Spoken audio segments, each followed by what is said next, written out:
Hello, and welcome to my live stream where I'm gonna be showing everyone my updated Playbill collection. From 2018, I have bought a lot, traded a lot, given Playbills via birthdays, holidays, just from friends, and I'll tell everyone which ones are which in regards to buying or trading or whatever.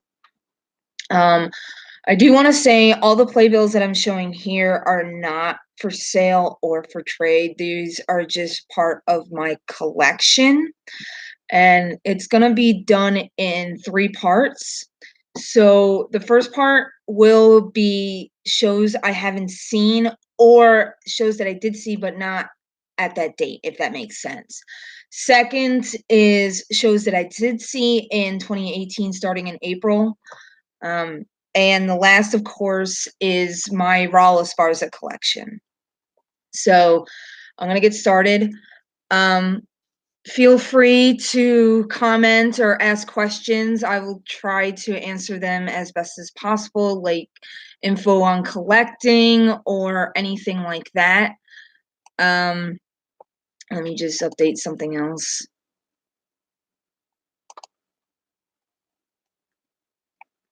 Sorry, this is the problem with going live.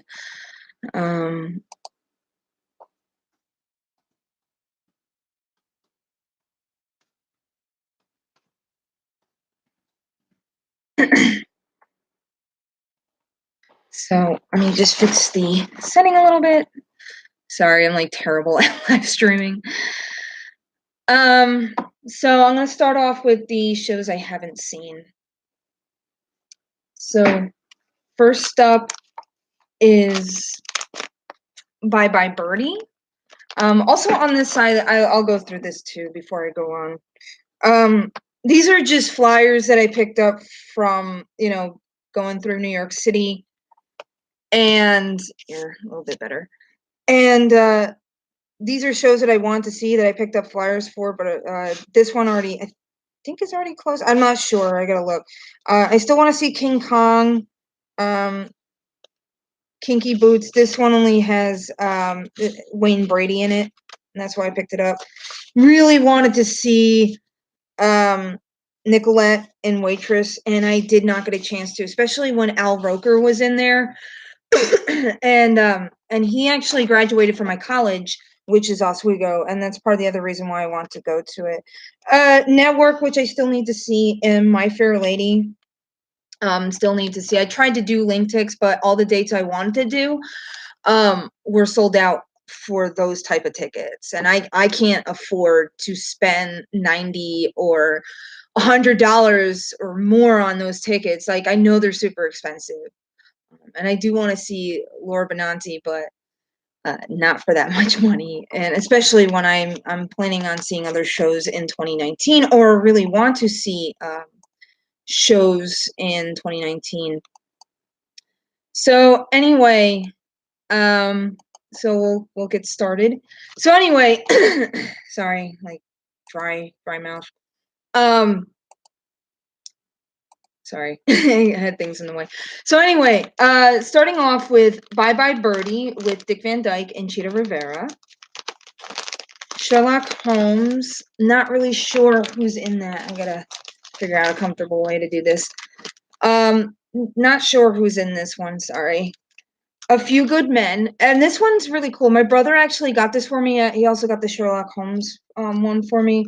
And this one actually has Josh Molina in it, and it has in his bio, because it's so early. I think it's like 1990s, like early 90s. He just graduated from college, so it's college age Josh Molina, and it also has Clark Gregg and Stephen Lang in it. So I was like, oh, that's pretty cool. Oh Hell, and I got this one at Broadway Flea simply for the cover. I just thought it was awesome. And when I later looked into this playbill, like just reading through it, it has William H. Macy in it, and it's also a David Mamet play, and it relates to Speed the Plow, and so I can connect that to Speed the Plow anyway, because William H. Macy was also in that when he replaced Norbert Leo Butz and the original guy, Jeremy Piven. The Who's Tommy. This is OBC color. Guys and Dolls. Ernie Sabella is in this, and he's the voice of Pumbaa in The Lion King. The Who is Tommy again. I love anyone who knows me knows I love the Who. As a matter of fact, I'm actually wearing a Who t-shirt, so they're my favorite band. Cabaret. This one has Alan Cumming in it. It's not OBC or original Broadway revival cast, sorry. But it is from 1999. This is one of two playbills that I have where it doesn't list the month or date in it, and it's like, okay, why? But anyway. Saturday Night Fever, this one has Andy Carl. Reefer Madness. Sorry, lighting's not the greatest. Imaginary Friends. Oldest Living Confederate Widow Tells All. I mostly got this for the notoriety of it opening closed on its opening night, which is sad. Dracula with Melissa Errico. Wonderful Town with Brooke Shields. This is Spamalot OBC. This is the Great American Trailer Park, the musical. Sorry, I can't talk. This has Orphe in it. Faith Healer with Ray Fiennes. And same thing, but black and white cover. And Evil Dead the Musical. And that's it for this binder. Let me get the other binder.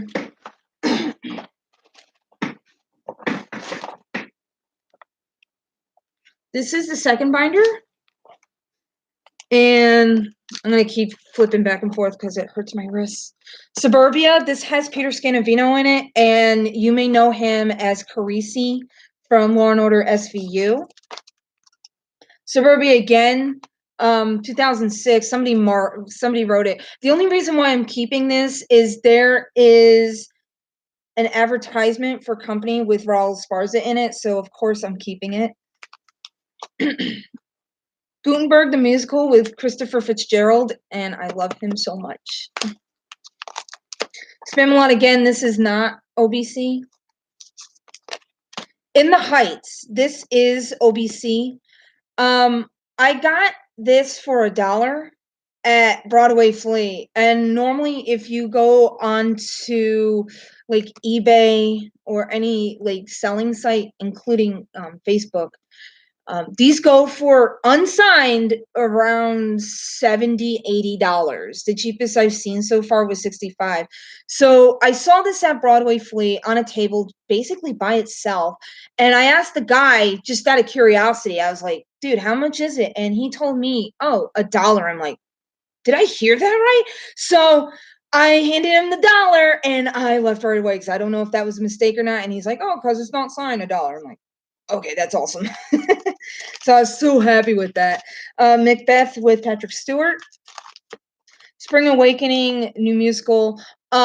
This is not OBC, but Lily Cooper and Gerard Kanako is in it. So there's my linking of SpongeBob to Groundhog Day with that. Boy's Life with Jason Biggs and once again Peter Scannavino. This one is the other strange one I was talking about, like with Cabaret. It has no date or year, and it's like really super skinny. And unlike the Cabaret, which it doesn't have an ad, this one has like an advertisement on the back. It just doesn't have a thing. So I just wrote down when the play was around. So that's what this little sticky note is for. Boy's Life again. And this time it does have like a month and year and it's thicker. And it also has, once again, another thing with Peter Scannavino, but another advertisement for Raul Esparza in another play. So, not a musical, but this time it was a play. I can't remember. I think it was Speed the Plow. It might have been Speed the Plow. Or Homecoming. I forget. Oops. The Lion King. And this one is signed by Tom Sesma. And I got this personally signed by him when I went to see The Resistible Rise of Arturo Ui, and it was such a fun meet with him. And this is a touring playbill at the Mandalay Bay Theater in Las Vegas. And when I had him sign it, first he had to turn to his headshot. He's like, "Oh, that's such a goofy headshot." I'm like, "Oh," and then when he signed, he's like, "Scar is the true Lion King," and I'm like dying inside. I was like, "Oh my god, this is so awesome! I love him." This is Knickerbocker Holiday, and even though you don't see it, because that's the problem with Lincoln Center playbills, they never show what is in it until you read it inside, if that makes sense. And that has it has Bryce Pinkham and Victor Garber, Kelly O'Hara, and I know I'm forgetting a big one in it. Oh, Christopher Fitzgerald. Sorry. So Christopher and Bryce were both in the thing. I really want to see them again together in another thing. That would be like a dream come true. Chaplin the musical. Rocky, because of course Andy Carl was in it. This is, I believe this one is Little Me. It has Christian Borle and Josh Lehman in it. A friend found this for me and then gave it to me. It was awesome. This is OBC, Gentleman's Guide to Love and Murder. Sorry.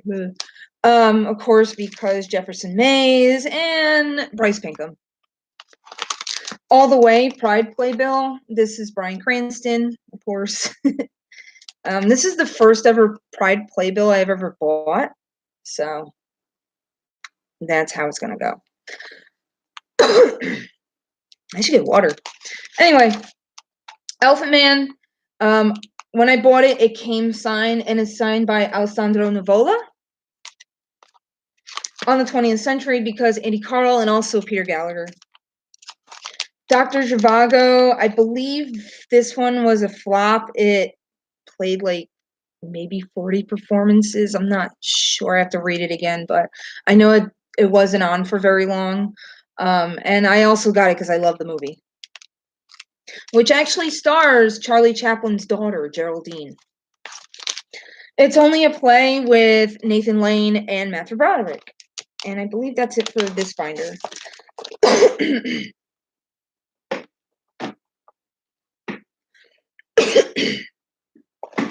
I might actually have to get water.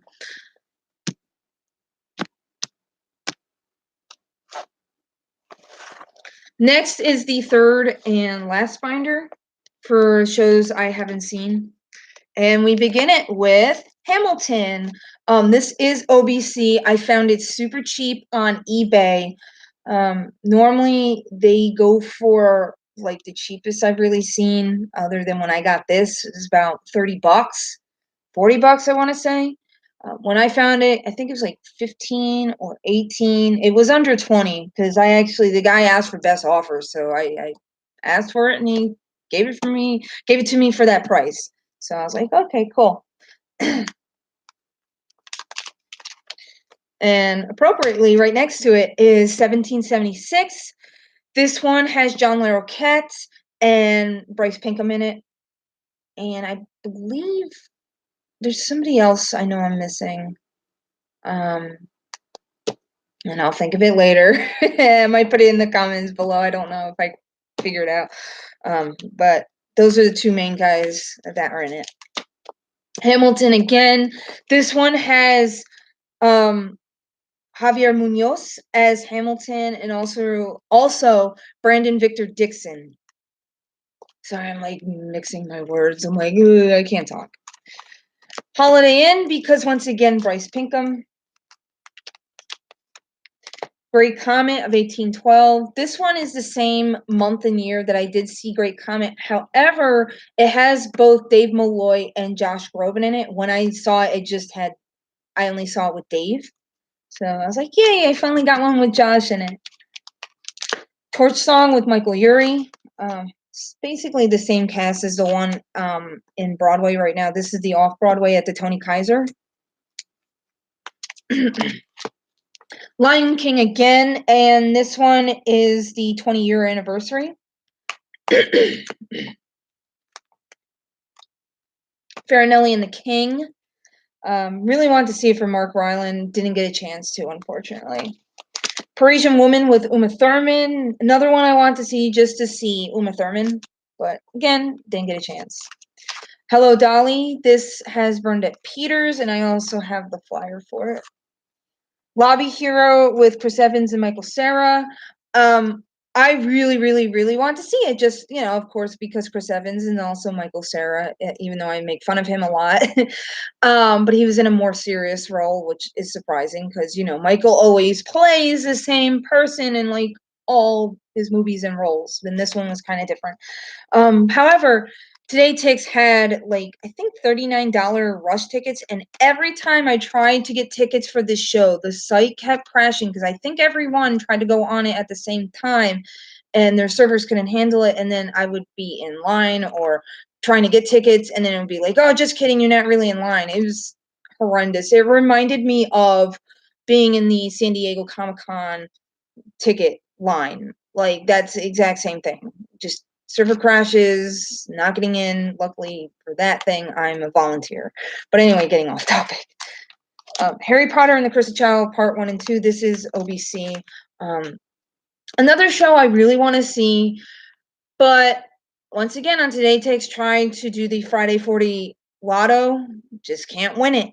So, unfortunately, and I want to see it before the original cast leaves in March and is replaced, but if I don't win it and get the lotto, I don't win it, and I'll see the replacement cast even if I don't see the original cast. It doesn't bother me.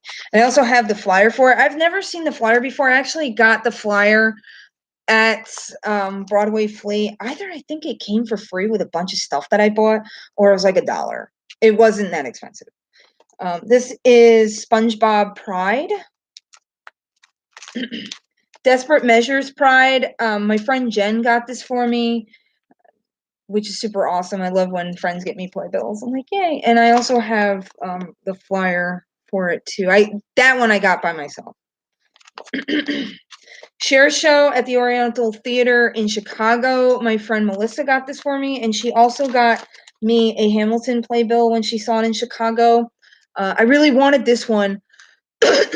Sorry. I really wanted this one because Andrew Call is in it, and he was King George III. Andrew Call was Andy Carl's understudy at Groundhog Day for Phil Connors. I was like, oh, that's awesome. Tony Awards 2018. Wanted this one mostly because, Ethan Slater was nominated and unfortunately didn't win. And Tony Shalhoub was nominated, won, and Ariel Stachel won. I was like, yay, all these great guys. And they're all super nice. I met them all. They're all super nice. Pretty Woman, the musical and previews. My friend Jen got this for me. And Tootsie, the musical in Chicago when it was playing at the Cadillac Palace. My friend Melissa got this for me. American Son. My friend Jen got this for me when she saw it. I still want to see this. I think it's still ongoing. I still want to see it because the previews opened on my birthday, and that's the other reason why I want to see it. I also want to see it for Kerry Washington. Sorry. And this is just a mailer for the show. Beetlejuice the musical when it was at the National Theater in Washington, D.C. My friend Jen got this for me. I really wanted to go down to D.C. for it, but didn't have the money, and I didn't want to take a bus down there again just because of the chess fiasco with the buses and everything. So I'm like, not a big fan of buses. But anyway, I really want to see this when it comes out on Broadway in March. I think it's March it's coming out. And this is Head Over Heels when I believe my friend Melissa saw this and gave this to me. Not a huge fan of the Playbill, the new Playbill design. I like the older one. Because it pops, it's different. This one is just the logo, and it looks like, I swear to God, the background looks like Windows XP wallpaper, and everyone knows what I'm talking about with that. And I also have the flyer for it, and I believe, yeah, the mini flyer for this show when they redesigned everything. And that's it for those shows. Let me just get a quick drink of water, and I'll be right back because, like, I am having trouble talking.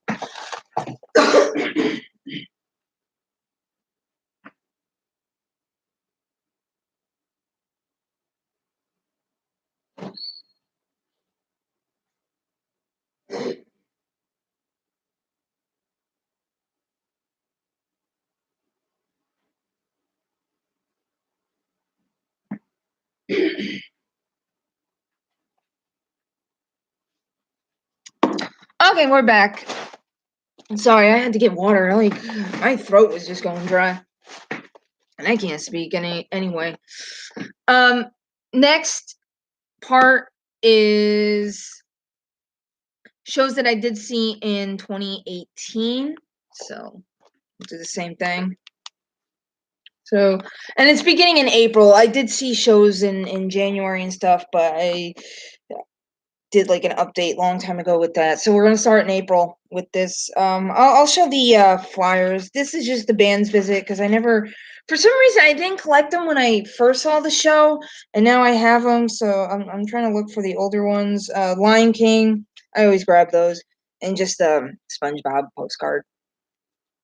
So we're beginning with Children of a Lesser God, and it's signed by Keisha Lewis, who I was super excited to see, like, to meet. She was actually my number one person. I know everybody was going to see this for, like, Joshua Jackson and Anthony Edward, and both of those dudes were nice, but I was so excited to see her because she was in Leap of Faith, and we got to talk about that for, like, maybe a minute. It felt like forever, but in a good way. But we got to talk about that, and she told me how she missed it. And I was like, "Oh, I remember you on SVU because you played a judge too."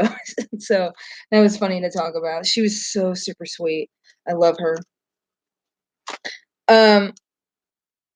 Rocktopia, signed by Patrick Monahan from the band Train.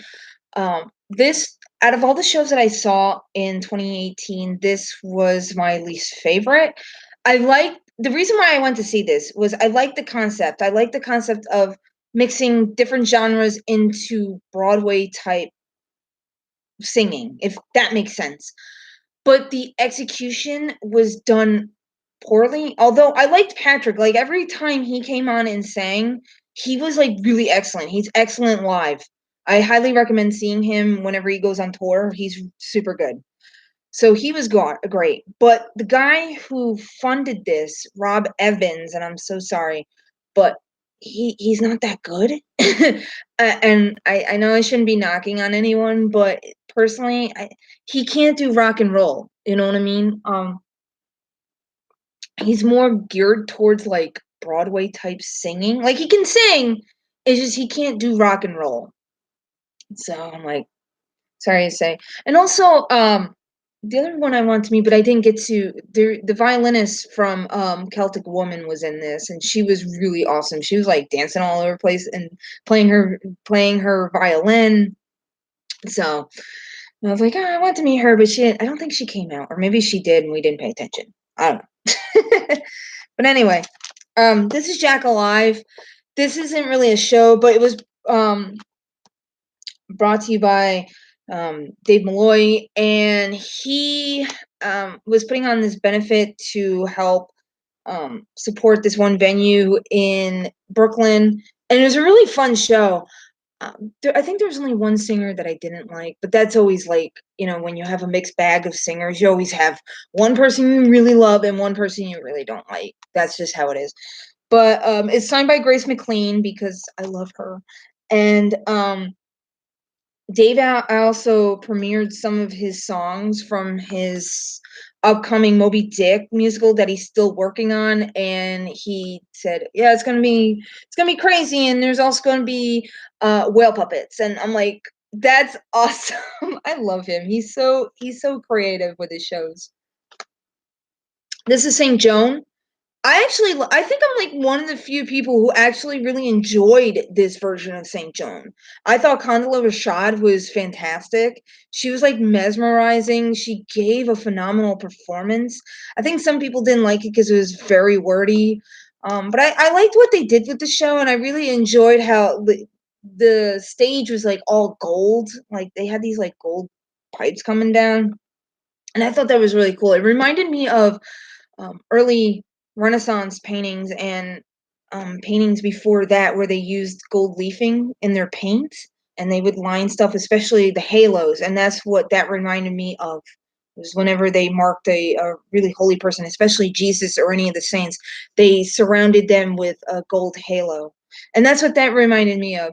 But this was really good. I was kind of bummed though. One of my favorite reviewers, he uh he hated this play. Like he thought it was totally boring and he was going to do a video on it, and I wish he did, just to describe.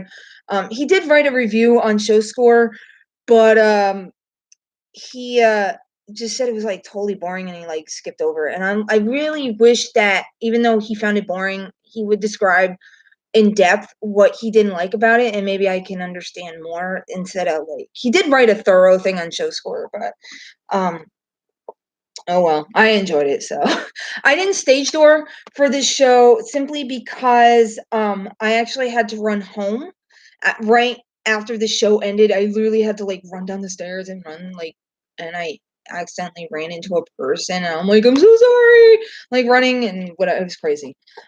Because I almost did miss my train, but I had to finish the show. I don't want to leave like, oh my god, like an idiot. But but that's what happened. So that's why it's not signed. This is just a magazine that Today Tix gave us for anyone who bought tickets through them for this show. I'll put it over there. This one is kind of weird, and I'm keeping it. It's not keeping it. I'm keeping it in this binder because this is what happened. So I was at the SVA in Chelsea, and I meant to see this show. It was more of a talk, like a panel, spotlight on Broadway. It was a talk with a bunch of producers from different shows, including Spring Awakening and SpongeBob. And so I walk into the room, and they give this pan, and I didn't really pay attention. I was like, "Oh, cool!" They give like a playbill type thing. And then I started reading it, and I'm like, "Wait a minute, who's this guy?" And um, then I saw all these people in black and these like white flowers that you see at funerals. And then it dawned on me, like literally 2 minutes later, I'm like, I'm in the wrong room. And I'm like, oh, this is so awkward. And I'm like, oh my God, this is just weird.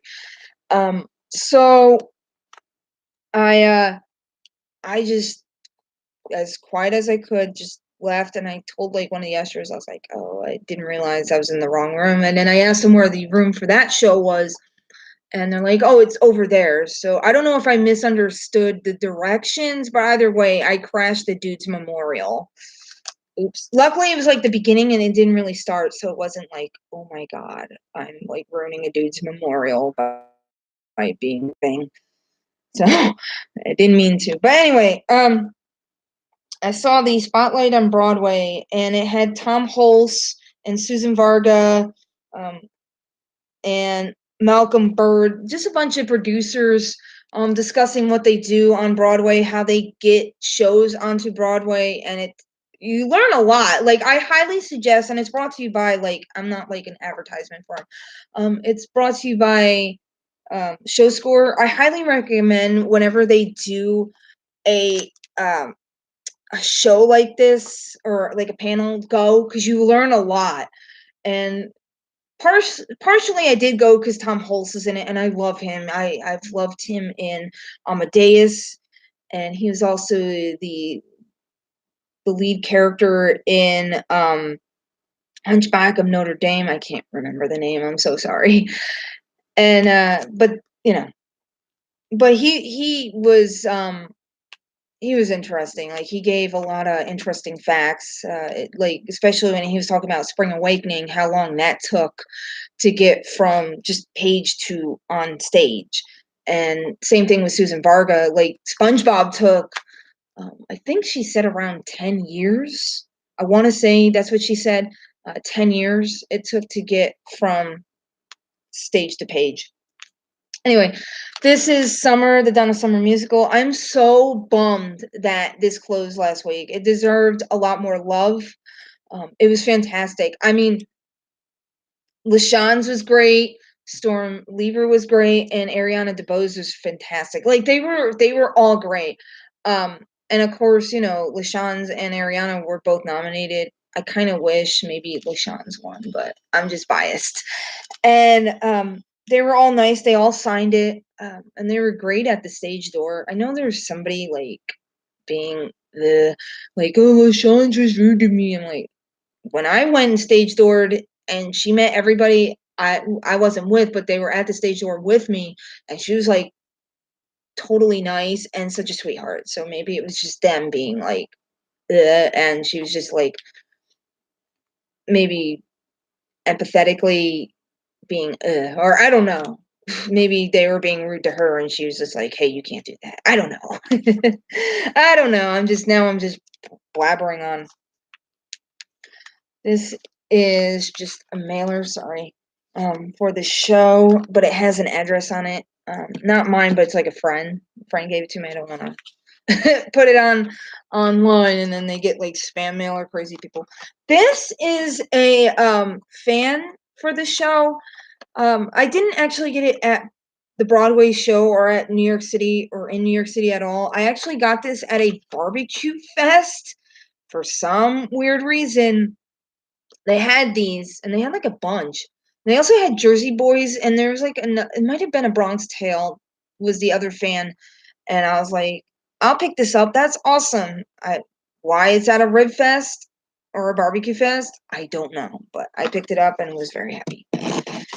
Angels of America. This had to be honestly my favorite play out of all the plays I saw during the 17-18 season. Fantastic performances. Everyone was great, especially Nathan Lane and Andrew Garfield. Fantastic. I met Andrew Garfield and his signature is somewhere. That's Denise Goff's. I think Andrew's is right here. Yeah, because that's Lee Pace, and then Susan also signed.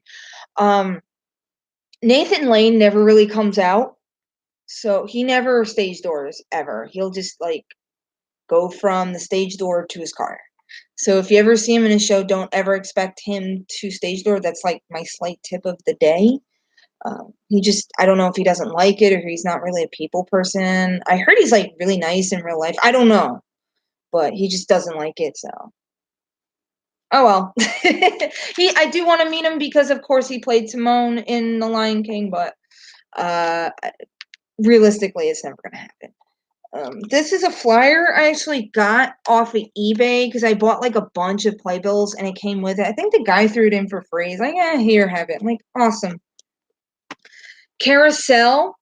And it's signed by, I know one of the signatures is Renee Fleming's.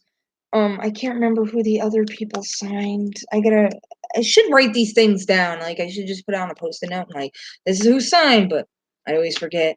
But Joshua, I know Joshua didn't sign it. I actually got this signed before I saw the show. Like, we were meeting a friend during a matinee.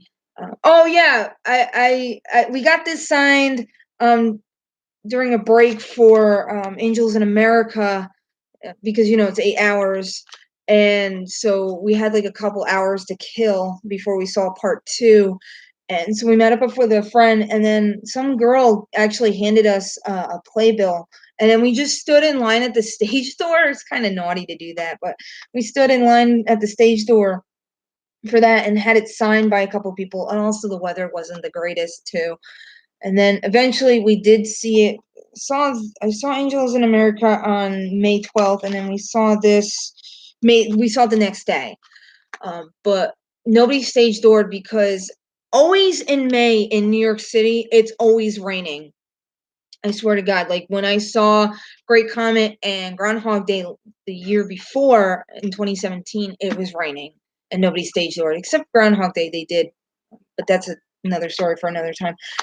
Here, nobody did just because the weather was so crappy. And luckily, we stage doored the day before. So, but honestly, with Carousel, it was my least favorite musical simply because of the themes in this show and who it's uplifting. And it's also my least favorite playbill design because it doesn't look like a musical. It looks like a play. Like, this is the second version. The first version had Jesse Mueller and Joshua Henry, and now it's just Joshua Henry. And just totally boring. They should have went with the artwork. Like, I actually enjoyed the artwork, which is, I'll show it with the flyer if it'll show me. Shouldn't be struggle busting, but here we go. This was the artwork for Carousel, and I really wish they had that as the playbill design instead, but they didn't, so oh well. And then that night, after we saw the matinee of Carousel, we saw Me and My Girl, and it was the last show for this show at the New York City Center. It was really good. It had Christian Borle. It was really funny, and Chuck Cooper in it. And I know I'm forgetting someone else that was like in it that was major, but it was really funny. And every now and then I'll get the Lambeth Walk stuck in my head. It was really fun. I wish this was a show I wish I got to see at least 2 or 3 times, because if I really love a show, I'll see it like 3 times. That's just my thing. I don't like to see a show like a billion times like I did with a few shows, but it depends on who's in it. But anyway. Oh yeah, and I'm missing a ticket for it, so I just wrote it down where we sat and stuff. This is just another panel thing that I saw at SVA in Chelsea, and of course it was about SpongeBob, and it had Kyle Jarrow, who wrote the book for SpongeBob, and Susan Vargo, who's the producer for it, and they were describing the 2 episodes that inspired the SpongeBob musical. Because believe it or not, it's not based on like any episode, but it was inspired by 2 episodes. One of which was Idiot Box, and I can't remember the other one. If I remember it, I'll just add it in the comments or the description box below. But it was interesting. I liked hearing Kyle's thoughts on it, and Susan, again, like, she added new stuff, from the producer panel. And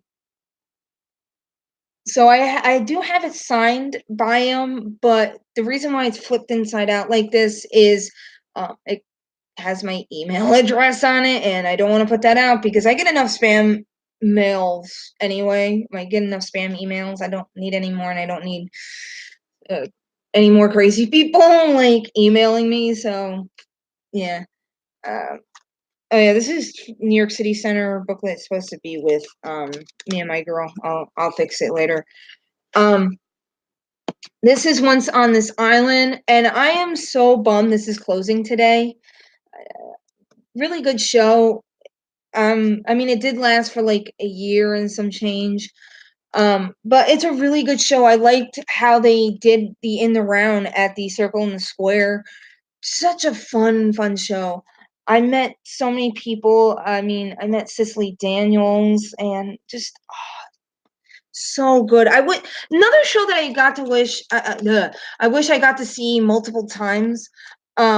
Just because it's so fun and uplifting, and the music is like you feel yourself dancing in the seats. Because it's it's based on a Caribbean tale, and it's just and they needed more love than they got, and unfortunately they're closing today. And I wish I got to see the closing, but I'm going to Broadway Con, and I'm like kind of low on money. Oops. This is Fire in Dreamland, and this is signed by Enver Jokai, and it also had Rebecca Naomi Jones in it. Fantastic show. Really excellent show. I think I was the only one that liked it, because some people are like, oh, it's too surreal and weird and you have to use your imagination. But part of the reason I was geeking out during the show was because as soon as I saw Ember, I was like, "That's Agent Sousa from Agent Carter." If anybody saw the Agent Carter show, and so when I stage doored for the show, because stage door at the public theater is kind of weird because you have to stand in the main lobby and then try to catch people. Sometimes they just sneak away because you're trying to like look 360. And he came out and he was talking with a friend, so I waited for a little bit, and then after he was done talking to his friend, I went up to him and I was like, "Oh, can I get a picture? And can you sign?" He's like, "Oh yeah, totally, sure." I was like, "Oh, I remember you from Agent Carter." I was like, "You're Agent Sousa." And he's like, "Yeah, I missed taping that show." So we talked about that show for a little while. So I was like, I'm such a Marvel fangirl. So anytime anybody's part of that, universe, I have to like talk to them like, oh my God. And they enjoy talking about that. And that show, another show that unfortunately closed or was canceled too soon. Because I kind of liked it better than Agents of Shield. Oops. But I like Agents of Shield, but I liked Agent Carter better. And he really enjoyed taping that show, or filming, sorry. But that was a cool conversation to have. This one is On a Clear Day You Can See Forever with Melissa Errico. I finally got to see a musical with Melissa in it. I know she hasn't been in a musical for a long while, just different things, family stuff and whatever. And I finally got to see her. She was so adorable in this show. And I also got to meet Stephen Bogardus, who's now in that Bob Dylan show that nobody can get tickets to because it's so expensive and it's always sold out. At the public theater, but this was I know some people thought it was really strange and weird, but I really liked it, and everybody that stage doored for the show was really awesome. I got it signed by almost all the main people except for what's his name, John Cudia. I think that's his name. I know he was in Phantom of the Opera and like a couple other shows. One of my friends actually knows him from high school, and yeah, he like walked by, but I didn't say anything. He just looked like he was busy, and I didn't want to like, hey, waste his time. I don't know. Maybe he's like a totally nice dude. I don't know. I I get I kind of get weird feelings at stage door if they look busy. I don't want to like bother them. So anyway, and here's like the little mini flyer that came with it, which is technically a mailer, as you can see, but there's no address on it. Be More Chill. This is signed by everybody. I actually got tickets for this before it like totally sold out. Like when I got tickets, there was still like a million tickets left, and then by the time it came on to stage, or people really want to see it, it was like sold out by then. And I got like cheap seats, but the seats where I was sitting was fine. Just the only thing that wasn't fine, and this is what I keep telling people, is there's a thing called audience etiquette, and a lot of people, as this show is like notorious, it's infamous for how bad the audience can get. And unfortunately I sat next to somebody who's like, let's just put it, they were really super enthusiastic about this show, and I'm like, calm down. Calm down and stop air acting. I had a longer rant about, because I did a review for this show, and I have a longer rant about it. You can just find it in my videos about that. But I found the show okay, but then I kind of worry that maybe I found the show just because of what happened with the audience members and stuff or whatever. But I do want to see it when it comes when it comes to Broadway. I think in March or April, something like that.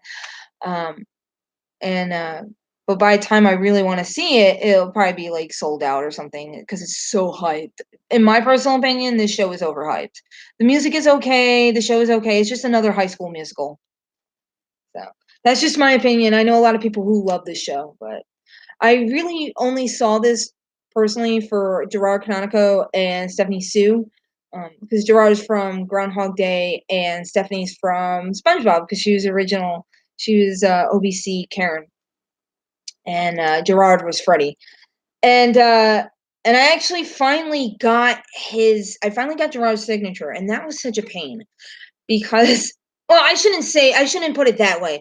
He was like my unicorn because for Groundhog Day, I saw him twice in Groundhog Day because I saw Groundhog Day 3 times, but one of the times he was out and Gerard Grubb or sorry, Jordan Grubb. Sorry, Jordan Grubb was his understudy for Freddie, and he was out. And then the 2 times I saw him in it, um, he always snuck out, or he would sneak out by the time we got out to the stage door, and I'm like, "We wanna meet you, Gerard," but I finally got to meet him, and we talked about Groundhog Day, and I swear to God, whenever you talk to people from Groundhog Day about that show, they get so nostalgic, and they miss it so much. I mean, that happened with, Taylor too, when I met her at, Head Over Heels, and of course, Andy, um, just and, there's another I'm forgetting another person, and they get, like, super nostalgic. I'm like, "Oh, I know, we all miss that show."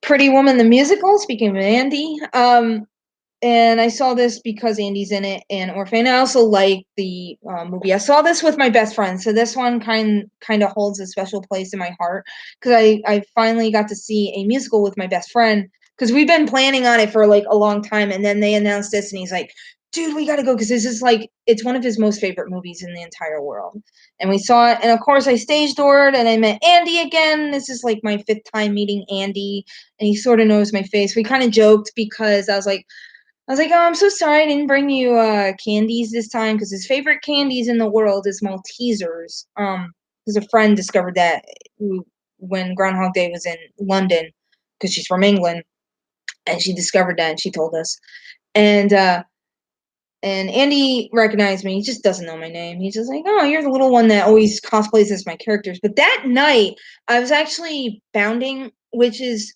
not cosplaying, but it's dressed in the aesthetic of that character as Kit DeLuca. And Orphe noticed right away. She's like, "I saw you dressed as Kit. That's awesome." I was like, "Thank you for noticing that." Like, it always brings me such joy when actors notice or love when you dress as their characters. I've never had an issue. So if you just on a whim go to a show and cosplay as a character, as long as you don't wear like big props, like if they have huge wings, don't do that because then unless you're like yeah, just don't do that because it's distracting and people can't see over you. But if you're just wearing like a regular costume with outfit that's just like a suit with no like props jutting out, then it's totally fine. And the actors like geek out. I'm telling you this, they geek out like, "Oh my god, you love the show so much, you dressed as one of us," and they'll talk about it, and then they'll tell like I've seen my stuff on um, Instagram and stuff, and they're like, "Oh my god, I totally love this." I'm like, yes. But anyway, and I also met Tommy. Tommy Bracco was one of my favorites too. He was adorable in that show as Julio. Like he's just doing flips and stuff. Um, just everyone was so nice at this stage. Or I thought it was gonna be crazy because Samantha Barks, who's from the Les Mis movie, um, she's in it. I think was she Eponine, something like that. And I thought it was just gonna be crazy just because of that. Anytime you have like a major star in a show, people act all nuts. And it's like it ruins the stage door for everybody, like people who are at the stage door and all the actors, it just ruins it. Don't act all super crazy. But the ironic part is I actually missed her signature because I was so focused on my best friend meeting Samantha Barks because he loves her. And he actually got a picture with her and her signature on his playbill. I actually missed it because I was so focused on him meeting her. I should stage door the show one of these days, simply because I just want to have the playbill complete with her signature. But if I don't, I don't. I'm not too worried. And I also did a show score social with this. That's what this envelope is. Highly recommend going because you get like a free drink, soda, or I think beer, alcohol. I think is like a wine or something if you're into alcohol, like drinking. But I don't drink, so they actually give free soda, so it's great. Highly recommend going because then you get to talk about the show with other people, and it was just me and my best friend, but we got to talk with this girl named Jordan. She was like our host, and we talked about so many different things. We talked about the show, we talked about other shows that were going on. It was fantastic. Highly recommend doing it if you can afford it, because I know the tickets can be a little bit pricey. SpongeBob. the musical the second time I saw it. I saw the matinee. I saw it when Curtis Holbrook was on as SpongeBob. He was awesome. I actually liked him. I like seeing the understudies. I know some people don't because like I want to see all the original people, but you get to see the original spin on what they, or you get to see their own spin on the character, and his was adorable. Curtis was adorable. But I didn't get it signed because nobody, and I knew this before, nobody comes out for matinees. That's true for a lot of shows, unless it's a one-day show and they just so happen to play in the afternoon. But if it's a two-day show and it's a matinee, nobody really comes out. Although when I saw Once on This Island, it was a matinee and people actually did come out. One of the main ones I didn't meet was Alex Howell, but I'm like, too bad I didn't get his signature, but that's okay. But this one I didn't get signed, and also it wasn't a big deal anyway because I was seeing 12th Night that day at night, and this one was so much fun. And I have to explain something. I'm not the biggest Shakespeare fan in the world.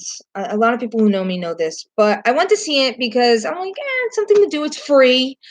I wanted time to kill that day before I went home, and what was cool about it was like part play, part musical. So, and the music, the music was done by Shina Taub, and I really liked it. It was modern day music set, even though this show is set, or the words are set from Shakespearean times, like late 1500s, early 1600s.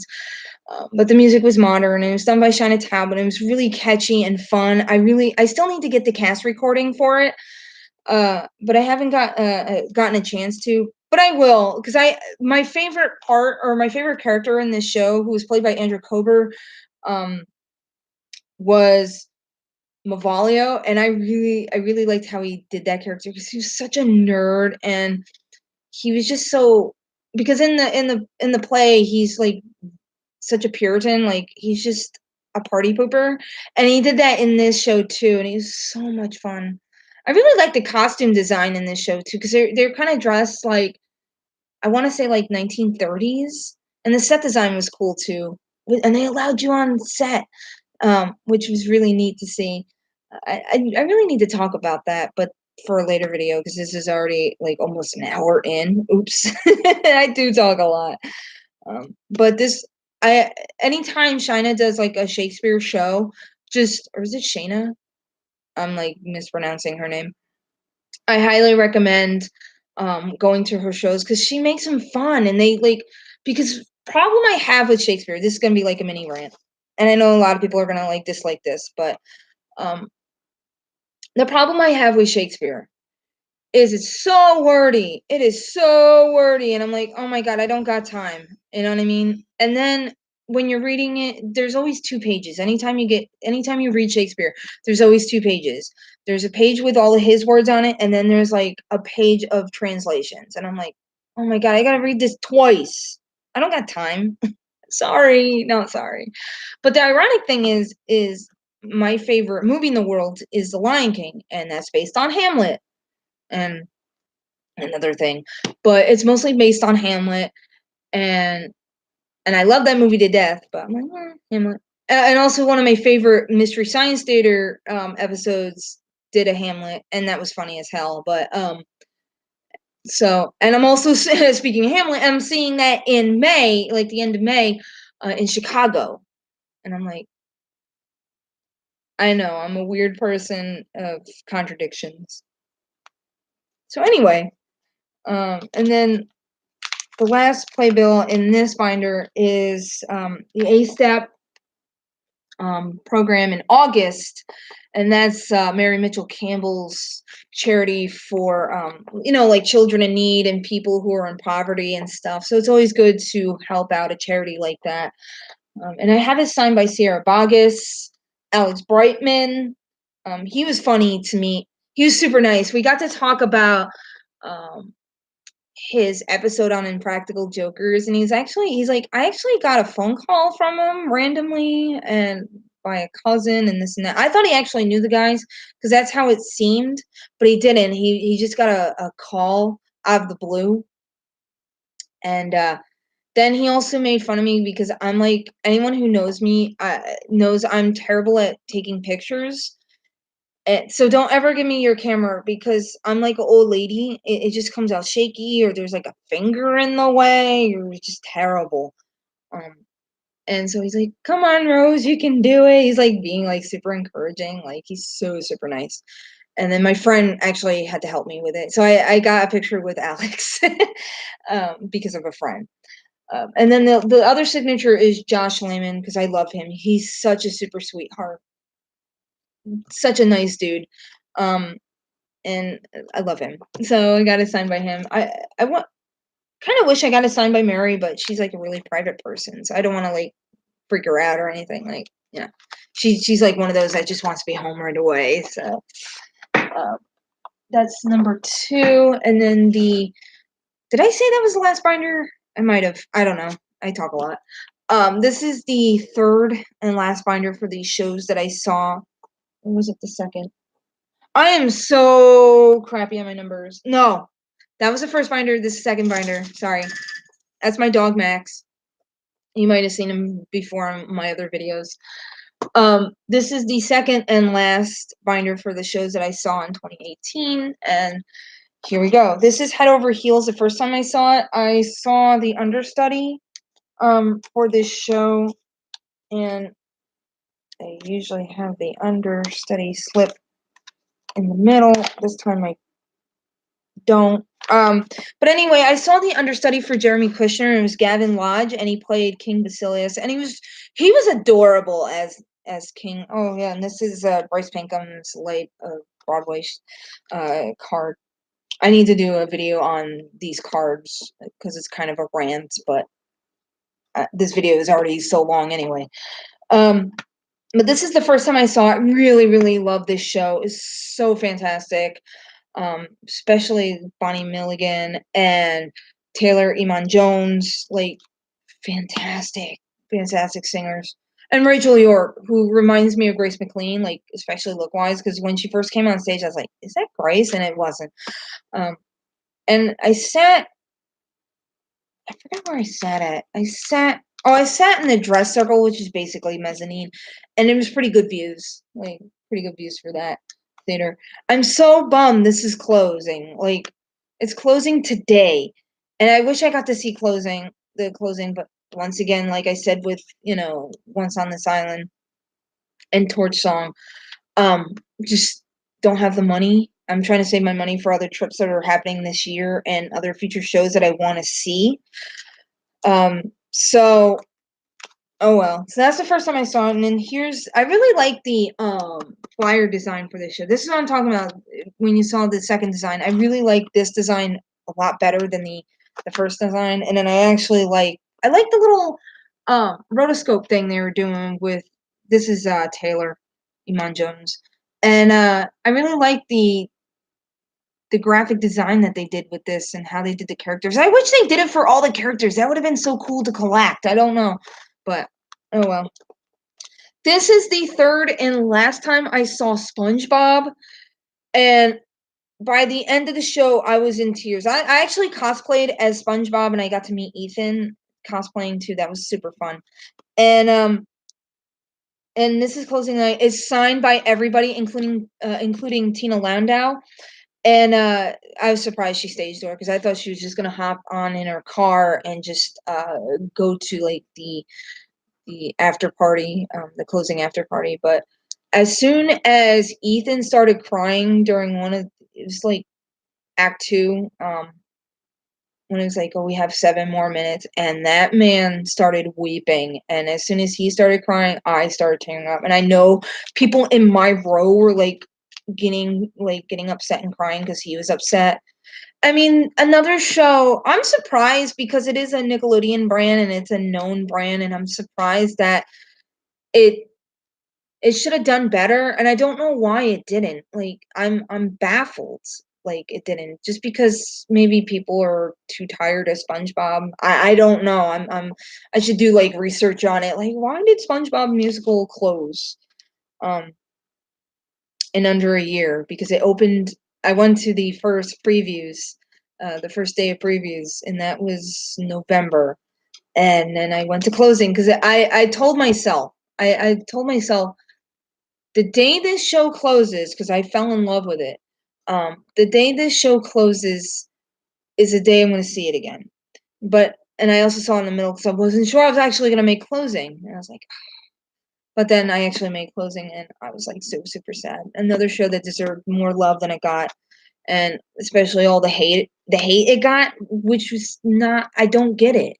I know it's a children's show, but it had some very adult. Not, I don't want to say adult themes, but it had not like, there was nothing dirty. It had a lot of grown up.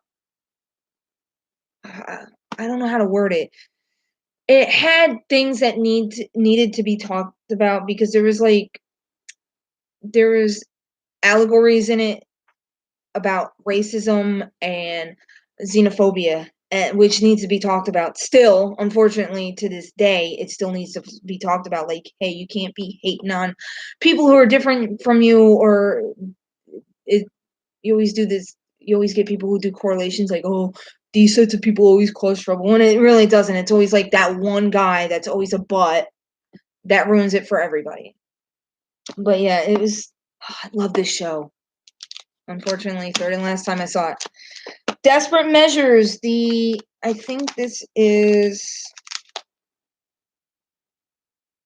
Yeah, this is the third and last time I saw Desperate Measures. Sorry, I just had to check something. Another show. No, sorry, I'm fibbing. This is the second time I saw Desperate Measures. Sorry, this is the second time I saw Desperate Measures. I always confuse the one thing until I see the one signature. I'm like, oh, because this was the first show that Connor Ryan was out, and his understudy CJ Eldred was in it, and even the guy who ran the merch booth was like, I don't think he had an understudy on ever, and it was true, he never did. And I got to see him, and he was so adorable. CJ was so great as Johnny Blood, and just see, like I said before, go see him for the understudies, because you'll be pleasantly surprised. He was adorable as Johnny. I'm like, please protect CJ. The second and last time I saw Head Over Heels, the first time I saw it, the reason it's not signed the first time is because it was matinee, and I also had SpongeBob to go to, and I was in cosplay, so I was actually wearing a coat over it, so I had to actually get myself prepared in cosplay for that show. And then, anyway, this is the second time, and it's signed by everybody except for Jeremy Kushner. He did not stage door. I'm not sure if he ever stage doors or rarely stage doors. So if you know, please let me know in the chat, or if you're watching this after this live stream is done, let me know in the comments. If you ever stage door for the show, and he did stage door. I did get Team Peppermint, and my major one, and also Taylor Iman Jones, who I talked about before. She's somewhere. That might be her. Yeah, that's hers. She was super nice. I got to talk to her about Groundhog Day, and how she's like, yeah, I missed that show. I was like, yeah, I saw you in it. I was like, you were adorable, and you're adorable here. But the one thing I was excited about, and you're gonna be like, oh my god, this again. Tom Allen Robbins was in this show, and you don't really see him in the advertisements for this show. And I'm like, you should, because he is OBC Pumbaa from The Lion King. And I'm like, how do you not? He's like been in Broadway forever. How do you not advertise him? How do you not advertise for him? Like, he's like really the only one missing, like, in the advertising for the show. It's really strange. Because of course you have Peppermint, and then you have all the leads, and he's technically a lead too. I don't know. So I don't know. But it's signed by everybody except for Jeremy. He just didn't stage door that day. I wish I got to see it again. Like, I just like seeing a show that I love 3 times. That's just my magic number. Or for certain shows 4 or 6 times, but, you know, I don't go overboard. Because I want to see other shows and afford other shows. Here's the other. This is what they went to. This is like the second that I know of, flyer design. And this is just a fake tattoo. My friend got that for me at Broadway Flea and gave it to me. It's awesome. Popcorn Falls. This was another excellent play, which is shocking because they only had 2 people. It literally had 2 people. It had Adam Heller and Tom Serrata, and that guy played like 10, at least 10 different characters. Maybe more, I don't know, but it was at least 10. Adam only played 3 because he was mostly playing the mayor of Popcorn Falls. So that was his main focus. But Tom was like, and he even played women. And it was, I know somebody made a complaint, like, you know, there should have been a girl in the show to play women. Like, it's called acting. It's called acting, friends. Because I know nobody would complain if a girl played a dude. So I don't understand the difference. But he did the women's voices very well. Like, they sounded like women. But I was like, dude. And for Christian Borle's directorial debut, this was fantastic. He knows how to direct. He knows how to direct comedies because he's been in a bunch. You know, he's been in, you know, Something Rotten, and, of course, Me and My Girl. And then now he's directing a comedy, and I wish he would do more because he knows how to direct, and he also knows how to do pacing, which is, I don't know how people don't understand how that's not important. Pacing is so important for a show. This was only 90 minutes, but it was like 85 minutes or 90, and this flew by really quick because not only were the actors were great and they were playing multiple people, but the pacing and just the writing and everything. And my friend actually brought me to this because she saw the debut of this in Michigan, and then she's like, I gotta see it on off Broadway. Let's go see it. And I'm like, okay. I was just a little worried because there's 2 people, but they did all the voices, and you didn't even notice it was like 2 people because they seemed like different people. It was great. And of course, it came with this little Spot the Squirrely thing, and they had flyers for the show, but it was kind of at the desk where you had to like pick up the tickets, and it was you kind of didn't notice, which is weird. But I wish the show was still going on. I would love to see it again. I think it closed because it was at the Davenport. I think it closed now. It just ran all of its shows. Lifespan of a Fact, with Cherry Jones, Daniel Radcliffe, and Bobby Cannavale. And it's signed by Daniel Radcliffe. And I'm going to go on another rant, so prepare yourself. But I would have had it signed by Bobby, and he rarely signs anything. But the thing was, because all these Harry Potter people were there, they didn't even see the show. That's what pisses me off, is people who go to stage doors and don't even see the show, and they're only doing it because a particular person is in it, and it's crap. And I'm like, I'm like, I wish they kind of did what Lobby Hero did, because people did that with Chris Evans. They only stage door they didn't even see the show. They stage door where they were looking for tickets, or at least the playbill of the show.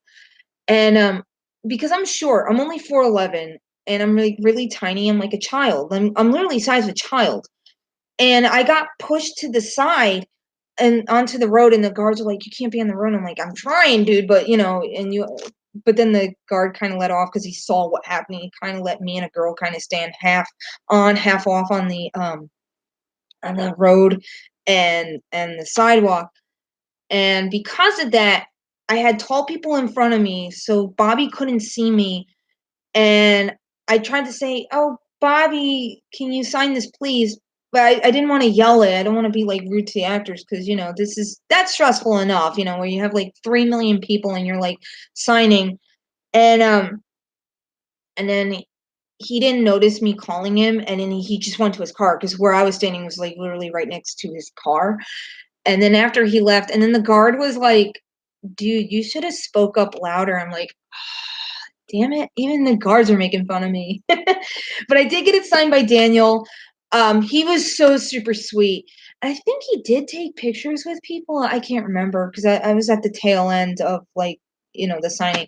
The only one that didn't come out was Cherry Jones. I was like, oh, but this isn't a right. This is a privilege. I have to remind people every now and then when you get things signed. But I was so happy that he signed. I was like, thank you so much. The other thing too, and I think that was more of his guard's decision than his. He would only sign one playbill per person, but I was holding two because my friend was in the back. My friend got shoved all the way into the friggin' middle, so she didn't even have any interactions with anybody, and that sucked. And he's like, he's only signed the one. And then I was like, oh, Daniel. And he's trying to say, oh, I can only do one. I was like, no. My friend is right there. My friend Melissa. And she's like, hey. And I was like, this is her playbill. I'm trying to get a sign. Oh, and he understood what was happening. He's like, oh, okay, I got you. So I was like, okay, cool. Because that would have been bad too if I got mine signed and then my friend didn't get a sign. Like, that would have been crappy when she totally deserved. I mean, out of all them people standing in line that were obviously for Harry Potter, uh, she deserved it more than them. But that's the way the cookie crumbles. So next up is the nap. And I got this signed by, I missed two people, but I got it signed by everybody. That was a strange stage door too, because it's little. I mean, it's right next to the theater, like right next to the entrance for the Freeman Theater. And but I missed two because I was kind of standing off the side once again because I look like a child and they're probably like thinking I'm looking for my mom or something. And then there was a guy looking for autographs. He had like a legit autograph book. I've never seen that before. You only see that when you're talking to like old people from like when they used to do that in the 1930s and 1940s and earlier before then. And he legit had an autograph book and people were like signing for him. So I stood next to him. So we were like helping each other out, like, hey, can you sign for him or can you sign for her? And they were surprised we wanted signatures from them at all because right across the street is Waitress. So everybody, you have that fully crowded for that stage door. And then right here at the Friedman was just us two. Like, can you please sign? Or like, you really want us to sign? Like, yes, please. You put on a show. I actually like the show. It was really funny. I know some people were having issues with it because I need to explain real quick. This is why I should have done a review, but don't have time. Is people are upset because there was mentions of transphobia in the show. However, that was addressed in the show by characters. There was one character in this who was like super ignorant and but he made fun of everybody. That was my other thing. So he was just ignorant to every sort of problem and issue, including, people who are transgender. And there's a transgender character in there and he's like, but isn't he a guy and this and that, when she really was a she. And they corrected him and he's like, oh, I finally get it. And even the character corrected him, but she was such a badass, and she was like a gangster, like not she actually led like not a mafia but like a gang. And she even corrected him and like kicked his ass and stuff. So it was like, issue solved. It was explained in the show. If you watch the show instead of people creating drama for no reason, because sometimes people do that with these shows. I don't know why. I'm like, if you watch the show, it was addressed. So that's my slight rant. Again, I'll probably have 3 million more rants in this video. Bernhardt Hamlet. I'm thinking of Hello Dolly. Bernhardt Hamlet.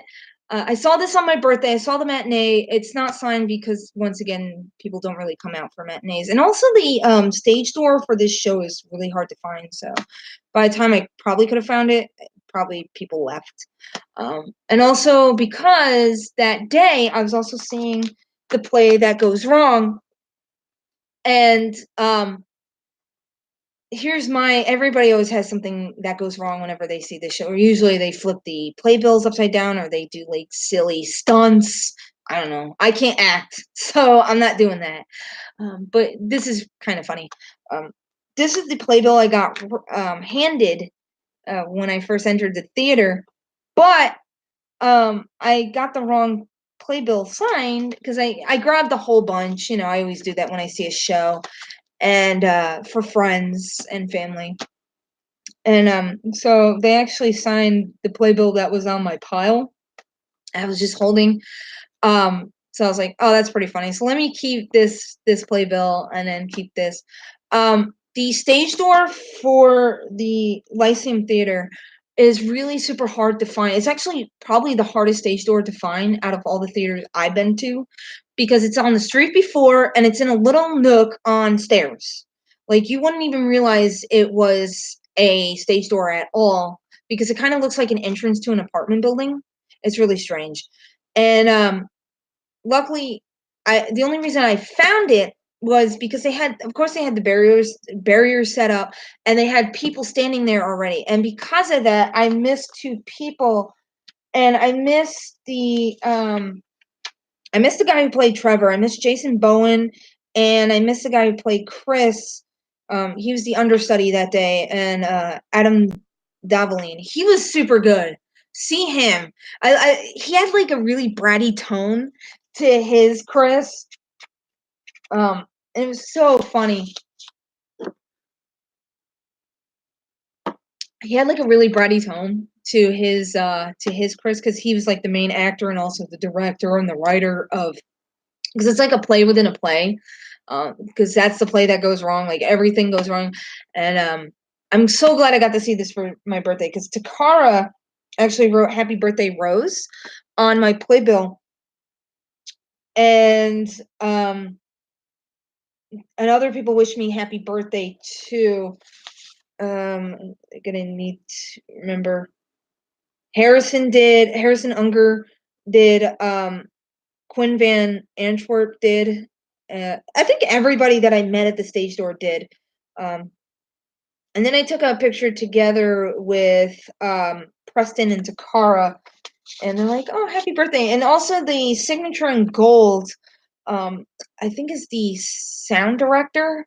I have to look that up again. And people are like, "Oh, can you sign? Because you help design the show." And he's like, "I don't know. Do you really want my signature?" And people are like, "Yes, please." And even I was like, and then they kind of guilt tripped him, because like, "Oh, it's her birthday. Can you sign it because it's her birthday?" And I was like, "Oh, don't guilt trip them because it's my birthday. I don't want him to feel like totally bad." He's like, "Oh, okay, I'll totally sign." And he's so nice. Once I remember his name, I'll put it in like the description. And here is the prom. It's signed by everybody except for Chris Sieber. He just didn't come out. Um, I should do a separate video on like my experience with the prom, because I kind of feel bad for Josh, because I don't want to like call him out or anything. It's just my thing was bad, on my part, bad timing. But anyway, I saw the show, and I think I'm the only one that's not a big fan of the show. When I saw it, it felt like two subplots going on, but they didn't gel together, and the music felt the same way, because usually when you have a show like that, usually there's a show, like a song that really links them together, like both genres into one. And that didn't happen with this show. You had like the stereotypical Broadway-esque music, and then of course you had the high school type musical music going on, and they didn't gel together. I mean, all the actors were fine, the set was fine, the performances were fine. It was just the story itself didn't gel for me. And I don't know and one of my friends brought up to, it might have been where we were sitting, because we were front row of, I want to say, the mezzanine for the show. Let me get out my ticket. Oh no, balcony. Sorry. The front row for the balcony. Do not get front row balcony. You will have a bar in your way. Sorry, like I said, I can't talk. You will have a bar in your way, and it's right at where the stage is, if that makes sense in your view. So you have to like lean and then look forward, and then because of that, the people behind you will lean too, and then it just starts an effect. So don't get the first row or the second row. I think once you have like the third or before, it might be fine. I don't know how the higher up seats were, but don't get front row balcony. It just, they should consider those partial view. They really are. And I've sat partial view that had way better view than where we were sitting. So I don't know if that affected how I felt about the show. I do want to see it again, even though I'm not a huge fan of the new Playbill design. It's so boring. This is exciting. You notice it. It has artwork. And the newer one I thought I had, but I didn't. I thought it was given to a friend and I misremembered. It's just the logo on like a purple background, and I'm like, oh, that's such a safe design. Like I noticed a lot of shows are doing that instead of doing something bold and different, and everybody just wants to look the same, and it kills me as a graphic designer too that they're doing that. Like, whatever. I guess you want to be same. Go back to this, please.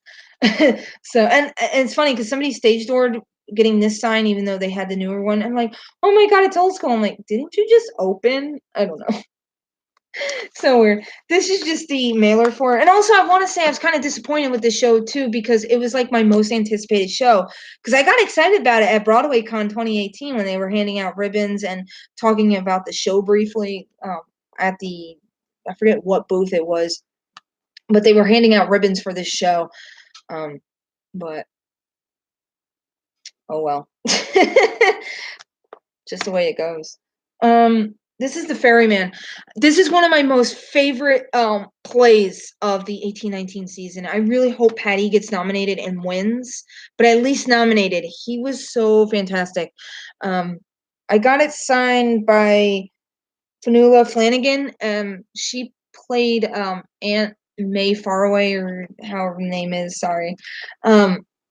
She was good too. She was funny. She was like the only one that signed because not the show's or the actor's fault, simply because the stage door shares the Jacobs Theater shares the same stage door with the Golden Theater, and right next at the time Waverly Gallery was playing. I'm not sure if it's playing now, but when I saw this, it was playing. And so actors from both those shows were coming out, so people were trying to get attention from them, and it was just, and I was kind of stuck in the corner because, just not a lot of room. So we had to look through the doors to see who was coming out, but people were just walking by, and I don't think people were expecting people to stage door for the show. I know the only one who does not stage door for the Ferryman is Patty, just because he is like, I think he has like social anxiety issues and just interacting with the public. He just has issue with it. Totally understandable. I mean, dealing with like a billion people at stage door is like nerve wracking. I totally understand.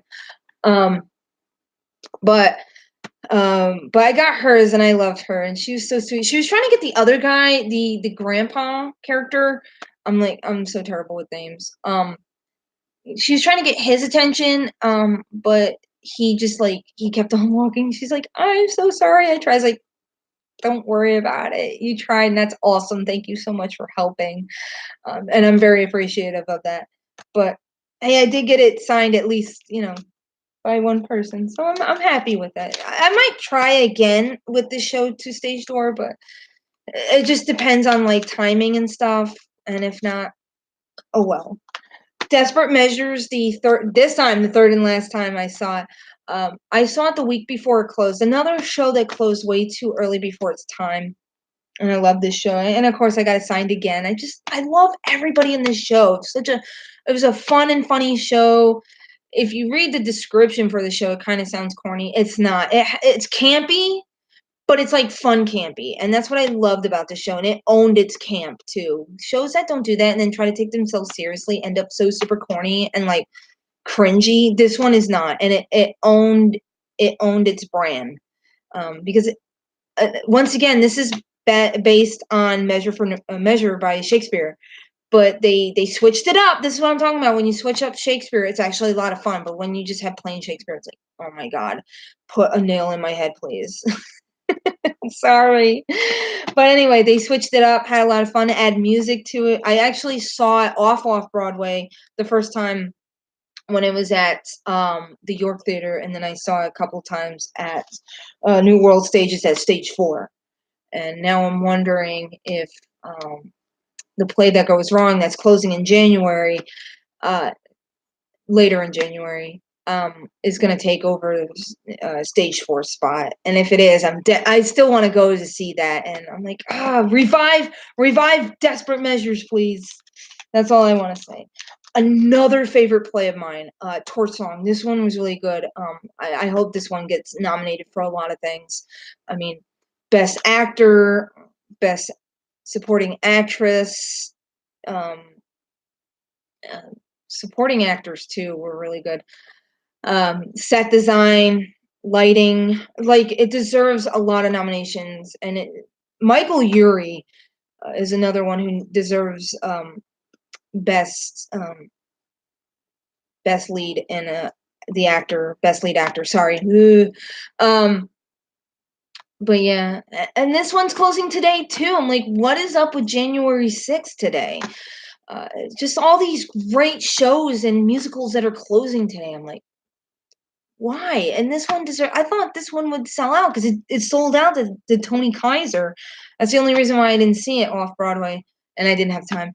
And then this one, it just didn't do so well, and they closed it earlier before it was supposed to close, and I'm like, that's, excuse my French, that's super shitty. But oh well, can't control what happens on Broadway. And then last but not least is To Kill a Mockingbird.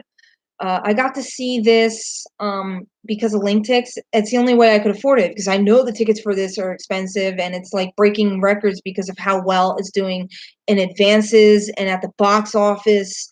And the tickets are mad expensive, like they're $300 now or something. I saw this for only $32 at LinkTix, so I highly recommend, if you're under 35, go to Lincoln Center. That's who's doing the tickets for this.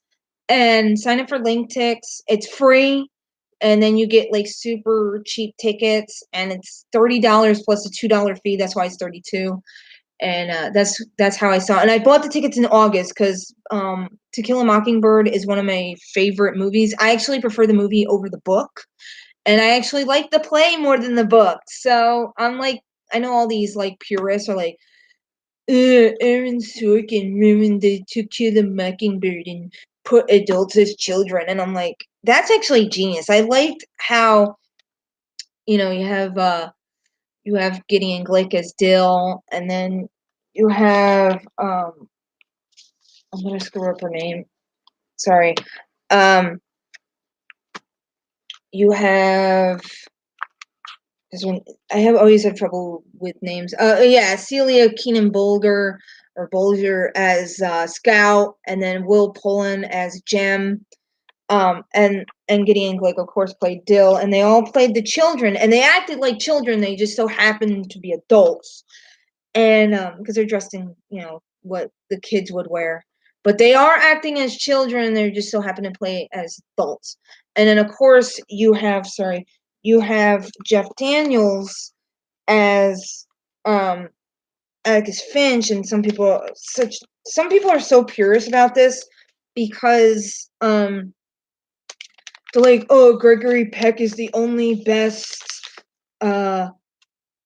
He's the only best Atticus Finch, and he blah blah blah. And I'm like, no, put that thought out of your mind. If you're seeing this play, do not compare them at all. They're two different actors doing two different things with this character.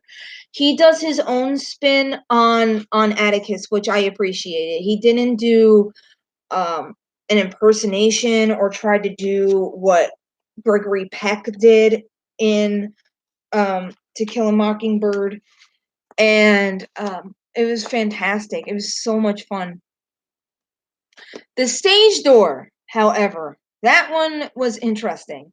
Almost all the main people came out except for the lady who played the maid, and there's somebody else. The judge came out, the guy who played Tom Robinson came out, all the people, Celia, Will, and Gideon came out. Jeff Daniels came out. I was shocked because he's, major movie star, you know him from all these, you know him from TV shows and movies, including Dumb and Dumber. Um, I'm shocked nobody made a Dumb and Dumber reference to him, and I'm kind of appreciative because I think he insinuates he doesn't like it. I don't know. But when he came out, he did sign. I did get it signed by him. However, he did not take pictures because somebody asked him, and I still remember this. It's so funny just how he said it. They said, and they were polite about it. They said, "Excuse me, can I take a picture with you?" And he legit said, "If I take a picture with you, that means I have to take a picture with everyone else." And just his tone, the tone, how he said it, sounded like he just really wanted to be home. He just wanted to sign everything and get it done. He wasn't rude about it. He wasn't mean. It was just his tone was of, I just want to go home. And that's why I'm shocked that he actually signed. His signature, I think, is right next to his head, and it's in black, so you can't really see it. Um, I forget who signed in silver. There was only one person who had a silver marker. And then Gideon signed up here, and unfortunately he signed in pen. It's kind of smudging really bad. That's why I don't want to handle it as much. But there was somebody at the stage door right next to me, and they're like, he didn't have to say it that way. And they said it kind of out loud, like where he was kind of in earshot. And I'm like, you're lucky he signed, because there's a lot of people who are famous, like famous movie stars, who don't stage door at all, or they'll do pre-signed playbills, and you don't get to interact with them at all. Um, and it's that reason, like people are either rude, and there's other, Broadway stars that don't, because people are rude or saying like, ugh, and I'm like, dude, he's signed. What more can you want? We want to have our Instagram, selfies be famous. I mean, I occasionally do selfies too with people. I mean, I did it at this show because I really loved everybody, especially Celia and Will, Tom, or Celia, Will, the guy who played Tom. I'm blanking on his name, and I'm so sorry. And Gideon, and they were all super nice and cordial and everything. But with Jeff, so just as a warning, Jeff probably will sign. He will not take pictures, and I think even the guards will mention that too every now and then. Um, he won't do pictures, so just, it's okay. It's not you. He's probably tired, and it's an emotional role too, for him. So, and he has to do that probably what, 7-8 days a week, or not 8 days, 8 times a week. Sorry. So just as a warning for people who like to do selfies, he doesn't do selfies at all. I would be shocked if he does do one.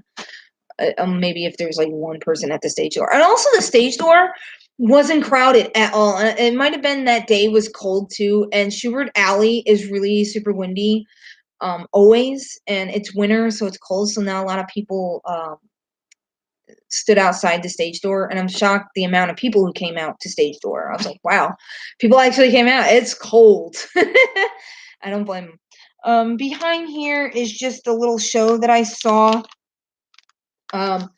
with Adam Pascal and Anthony Rapp. The second time I saw Anthony Rapp in 1 year. He's so good. I highly recommend seeing him. Adam was good too. So if you're like a huge like Rents fan, and I just took like a flyer. They didn't have like a program or anything for it. I saw it at Sony Hall.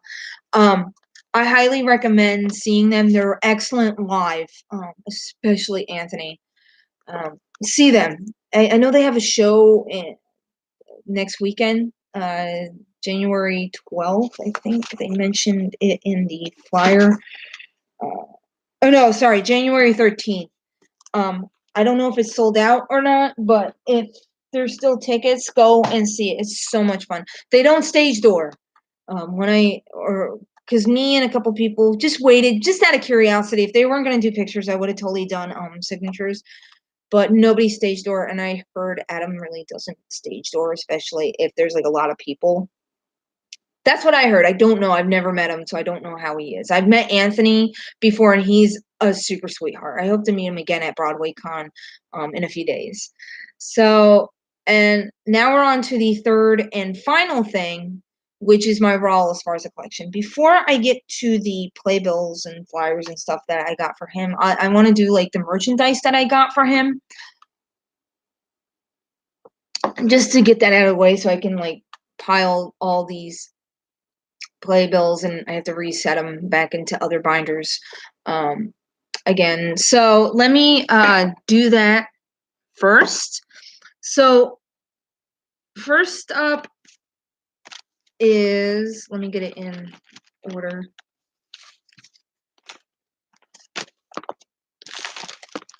Sorry, rearranging.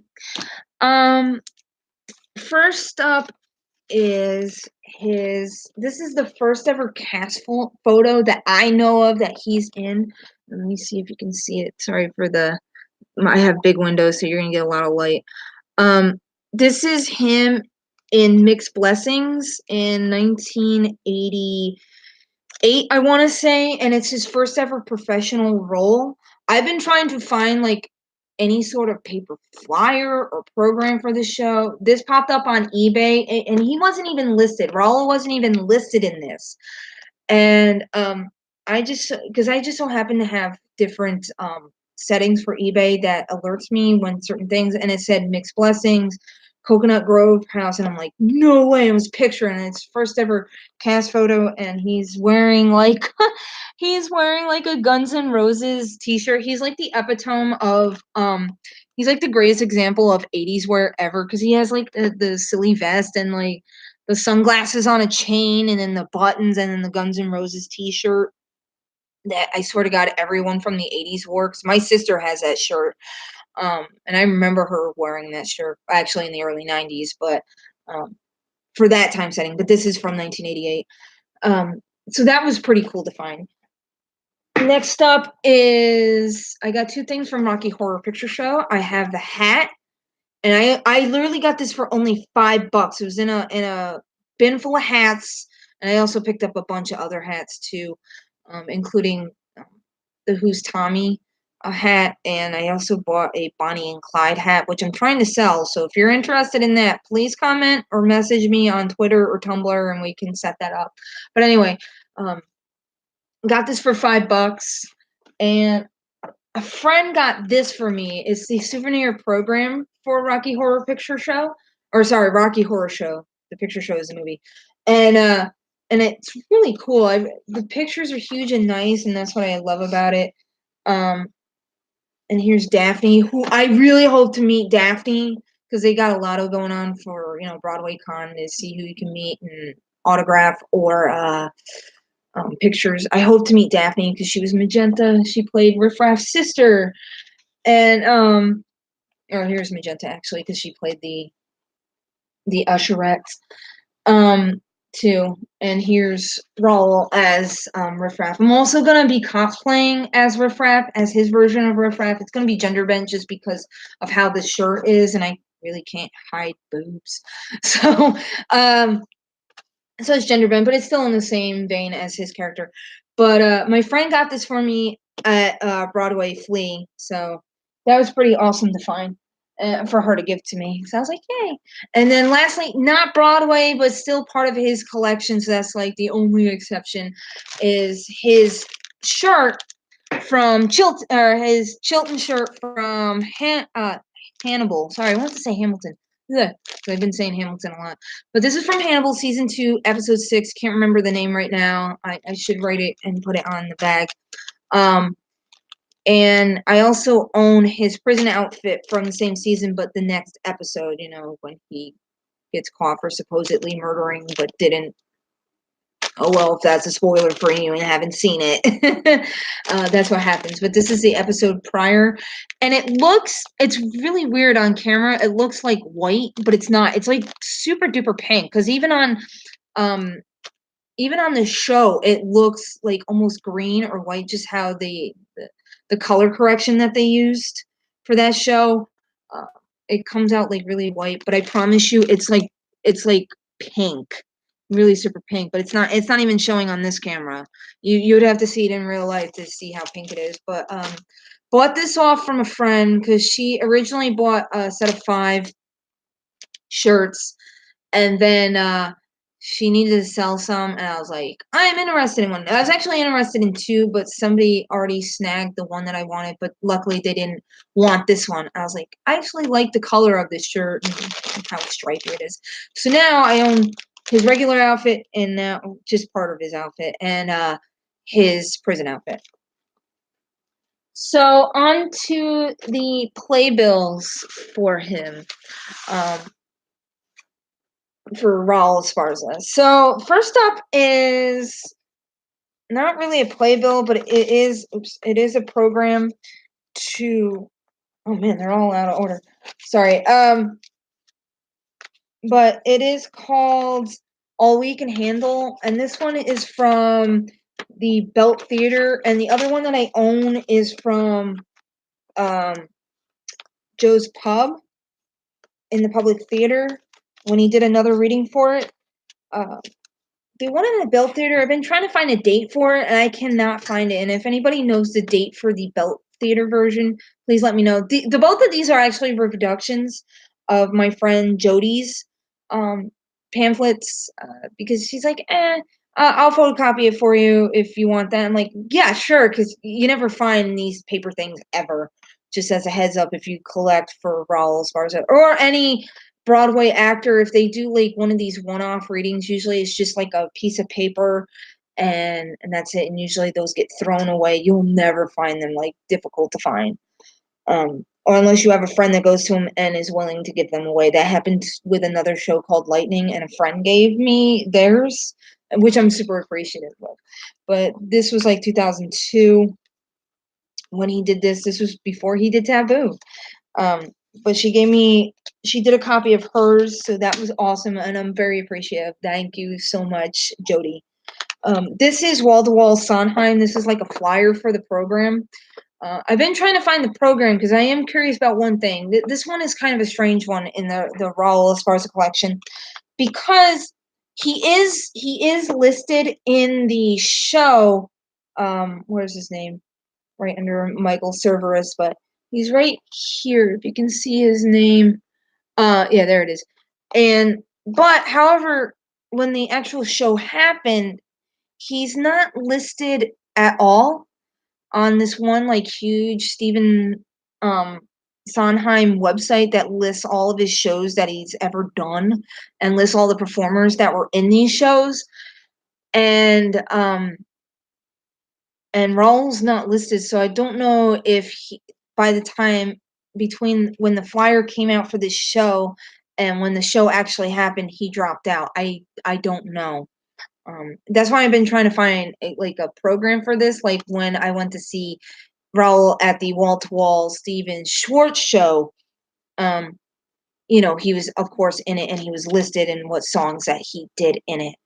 I would like to see if there's a program for it. If anybody knows or has like a picture of something and shows me, that would be awesome. If not, I'll just keep searching Google because that's the only way I find out about these things. This is Black and White Taboo. Another short story time for this. This is the second one I own because the first one I own, I got ripped off. Because I never even got it. I bought it off of Facebook. I don't like buying off of Facebook for that reason why. I bought it. It was like super cheap because normally the black and white versions are more expensive than the color. It's very strange. And it was like $10 with shipping. I'm like, cool. Normal price, not like $1. That's when you kind of get alerted to things like that. And guy's like, okay, just send me $10, PayPal, name and address. I'll send it out. Sent it to him. Friends and family. That's where that bit me in the ass because a week went by. I was like, sometimes it takes a week or two. 2 weeks came by. I was like, something's going on. I waited to the 3rd week and I wrote to him and I'm like, where's my playbill? Do you have like a tracking number? Because whenever I sell playbills or anything, I try to get anything with a tracking number as cheap as possible, And so people know, and I'm not getting ripped off because this happens. It happened to me. And I know he read it because you know how on Facebook it says read at blah, blah, blah time. And so that happened, and he never wrote me back. And the only time he ever wrote me back was when I sent the wrong message to him. Like, I sent a message to another person, and I forgot. I do this all the time on Messenger. I send the wrong message to the wrong person. And that's why I don't like how it's designed on Facebook because of that reason. But anyway, he never wrote me back. And I'm like, dude, please refund me my money if you don't have it. That's not a problem if you, because I've seen people where they thought they had the Playbill because they had it in a picture and then forgot that they sold it or something. That's not a problem. That's okay. That's human error. But he never wrote me back. And I'm like, you stole $10. And then I noticed, because I wrote to all the Playbill trading and selling groups, like, hey, this guy never sent me my thing. But then when I went to other Playbill trading groups, I noticed his name was grayed out. That meant he either dropped out or he got kicked out. And I'm like, son of a bitch. I got ripped off. Like, thanks. So I went to eBay. Also, with friends and family, don't ever do that unless you. The only time I will now send friends and family on PayPal if I'm buying something like this is if I know the person. That's the only time. Or if they're a friend of a person and they're really super duper trustworthy. But if they're a stranger, I'm not doing that anymore. Because with friends and family on PayPal, you do not get a refund at all. And if you go on the section or you try to talk to a chat member or one of the agents on chat, they'll tell you did it friends and family, you can't get it back. And you should know better. And I'm like, dang it. So, not doing that ever again. So, I went to eBay and found this for cheaper for like $8, and I should have went to eBay anyway, where you don't get ripped off, or even if you do, you get your money back. And finally got this. So, yeah, just be careful. Just be super careful if you're buying on Facebook because a lot of super shady people. I wish I could say his name right now. I really do, but I'm pretty sure I'd probably get in trouble or something on YouTube. I don't know. So I put his name everywhere on other social media. So if you want to know, message me. I'll tell you his name. Don't buy from him. He's terrible. He's a terrible person. And ironically, and the really crappy thing is, he works in theater. Like he works in like Minneapolis. How do you say? He works in Minnesota, in that major city that I cannot pronounce right now because I'm like, blah, Minneapolis. There we go. He works within the Minneapolis theater circuit, and that's as far I'm going to go. If you want to know his name, please message me or DM me, and I'll tell you. I'll let you know, because I don't want other people being ripped off. Thieves piss me off beyond almost anything else. So yeah. Sorry for the rant. It still pisses me off. Anyway. Chitty signed by Raul. I got this. My friend actually bought this at Broadway Flea, and it came signed, and it's also signed by one of the ensemble members. There is a Chitty playbill. I own like so many now because that's one of my favorite shows he's ever done. That I do want to get it signed by him, and I'll eventually do. Just so I have. It's cool that I have this, but I do want to get one signed by him. Because it's honestly probably my favorite show he's ever done, even though he'll tell you in interviews where he's like, not my favorite. And I'm like, I'm dying inside and not in a good way. Raul, how could you say that? But because of mechanical issues with the car, and the car got more attention than he did. And he's like, but I'm Caractacus Potts and I'm like the other main character too. I don't know. But yeah, this show means so much to me, and one of these years I'll get him to sign whatever. Like, please sign it. Yeah, this show means a lot. And also, if you think about it, Caractacus Potts is really like Edwardian Tony Stark, just because the amount of stuff that he invents and flying cars and this and that. So I'm like, I kind of want to tell that to Raul, but maybe I don't know. Homecoming, this is when it was in previews. And then the next one is when it was opening night, which I'm glad that I found for super cheap at Broadway Flea, because one time I bought a Homecoming playbill on eBay, and the guy mentioned that it was opening night, and it wasn't. And I was like, and I was too lazy to get a refund. I'm like, I can just always resell it or find a friend to give it to. One of those two options is going to happen. Speed the Plow. This one I originally was gonna give, or actually sell, but then I looked inside and it had an understudy slip for Jeremy Piven, and I think that was happening when he had that mercury poisoning supposedly that happened. I don't know. So that was interesting to find. I was like, oh, cool. So that one's in my keeps. This one is super special to me simply because this is The Waves. And it's special to me because for two reasons. The Waves is written by Virginia Woolf, and it's one of Raul Esparza's favorite books ever. And of course, he was like a creative consultant, and he also starred in it. So he starred in something that means a lot to him. And also, the Powerhouse Theater is in Vassar, and Vassar is in Poughkeepsie, and I'm from Poughkeepsie, New York. And I've not any secret. I've mentioned this 3 billion times before. So, and it means a lot that I got to see this in my hometown. Now, when they first announced this, they're like, it's happening in July, but the dates were sort of unknown-ish. And I'm like, crap, I'm going to be in San Diego for Comic-Con. I never skip out on Comic-Con because it's one of the things I look forward to. And I'm like, I was kind of sad because I was like, I'm going to be in San Diego. Dang it. I'm going to miss him in my hometown, you know? And luckily, the dates were past the day I was coming home from San Diego, so I was able to see it. I saw it almost to the last day. I didn't see it the last day of the show, but the day before the last day. I saw it 4 times. It would have been 3 times, but I saw it 4 times. It was an interesting musical. It needs, of course, like any musical that's doing, before it gets on to off Broadway or Broadway, it does need a little bit tweaking and work, but for the most part, I enjoyed it. It was understandable. I heard that the book is confusing.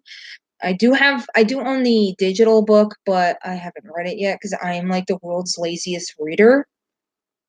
But I pretty much understood what was going on in the musical, and that's all that matters to me. If it's straightforward, cool, because I don't like confusing stuff. When I see a show or a movie, and I know I always get in trouble for this. I always get in trouble for saying or admitting this, but at least I do admit it. When I go to see a show and movie, I don't want to sit there and think for 2 hours. I just want to lose myself within that show or movie, and that's it. Maybe I'm a simpleton. I don't know. But this was pretty much straightforward. I understand what was going on. I knew all the characters' names. It was great. And also what was cool is I have 2 playbills for this show. One is unsigned. I wanted to keep an unsigned one. And I have unsigned because it came with an insert. This is the Waves insert. And it's signed by him. He's in gold because I wanted to remember this because it's in my hometown of Poughkeepsie. But now I live across the river. But that's okay.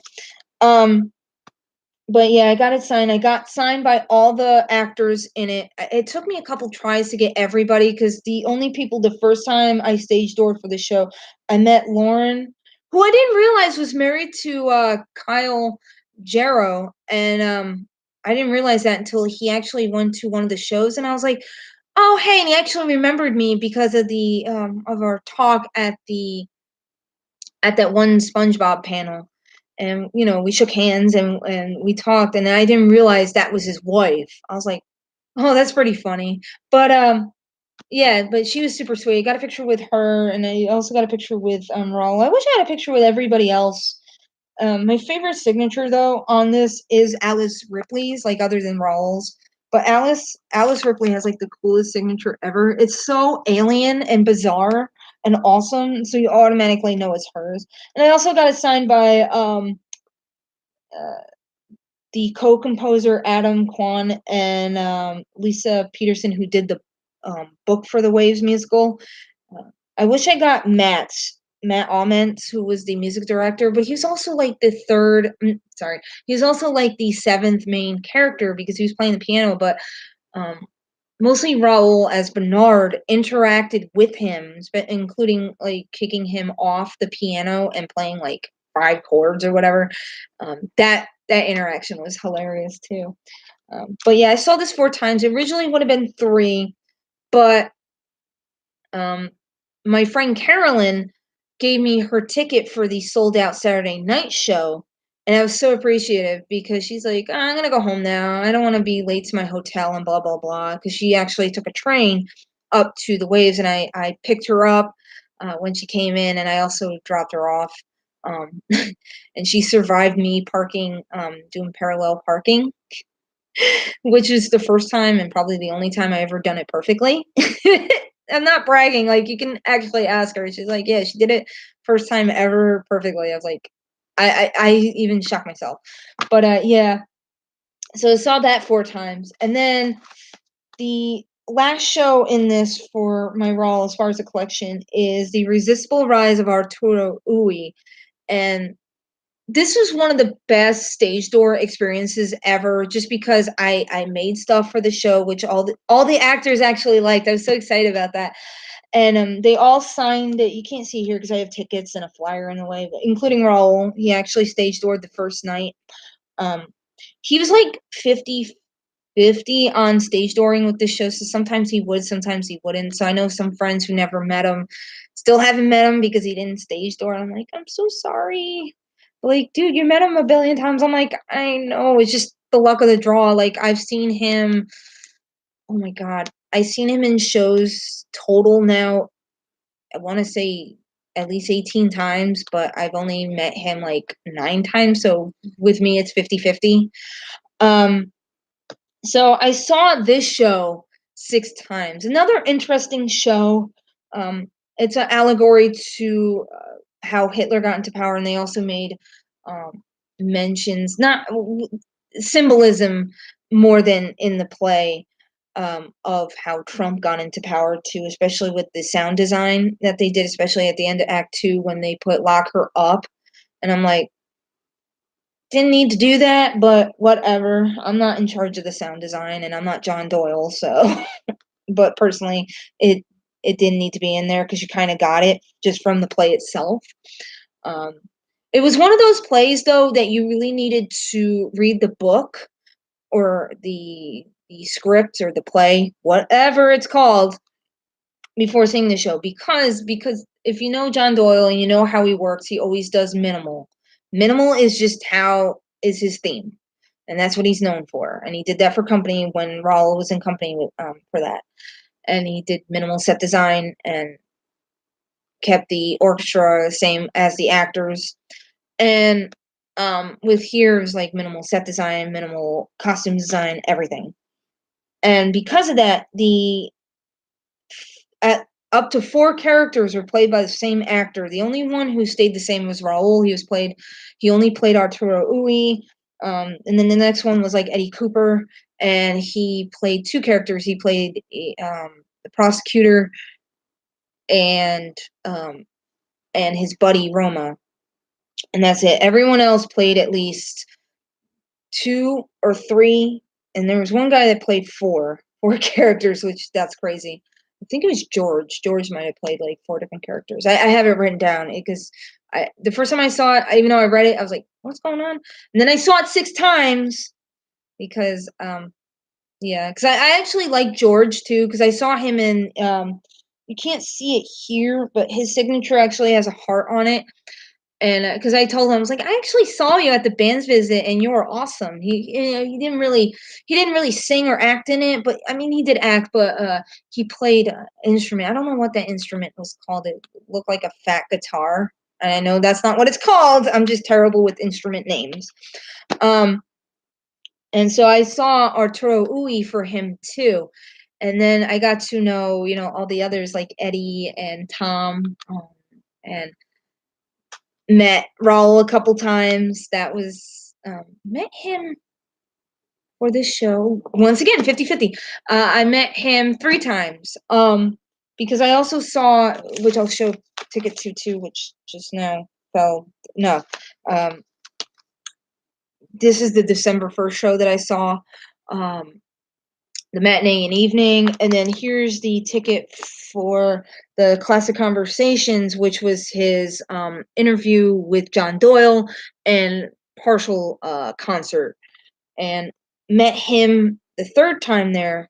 The second time I met Raul, just in regards to this show, was when he was coming out of his the other stage door they liked using, because it wasn't crowded with people, unlike where the main stage door is. And he came out, and I got to hand him a card, and I keep forgetting to ask him if he read the card or not, but it's now past its prime to ask that question. So, and then the third time I met him was after his little concert thing, and I actually got a hug by Raul, and I'm so excited. I still think about the hug. That man is like a pro hugger.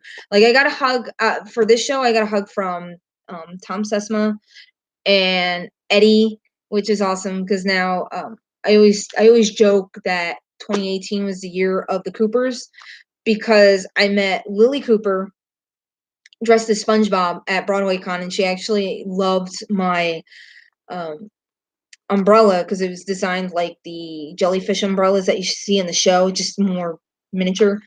And she's like, "Oh, can I hold it?" And I'm like, "Totally, of course."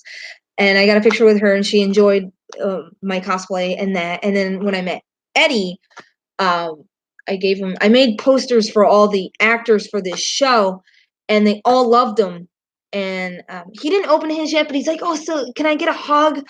Can I give you a hug?" I'm like, "Totally, yeah, of course." And he was super sweet. And I hugged him twice because he now knew me. He's like, "Oh, let's meet up." Or not meet up, let's, hey, what's up? Like, almost in a friendly gesture. So that was cool. And then I finally got a hug from Raul after 9 times meeting him. So it does happen. It does happen. But he was, super sweet. And I asked him how he liked the artwork that I did for this show, and he actually said the word, "It was fantastic." And I'm like, "Oh, that makes me feel better," because I haven't done like graphic design in a while. So, because that's technically my job, even though I watch dogs. And that actually makes me feel really good as somebody who is trained in that. And I designed all their posters to look like, because the show is based on 1930s.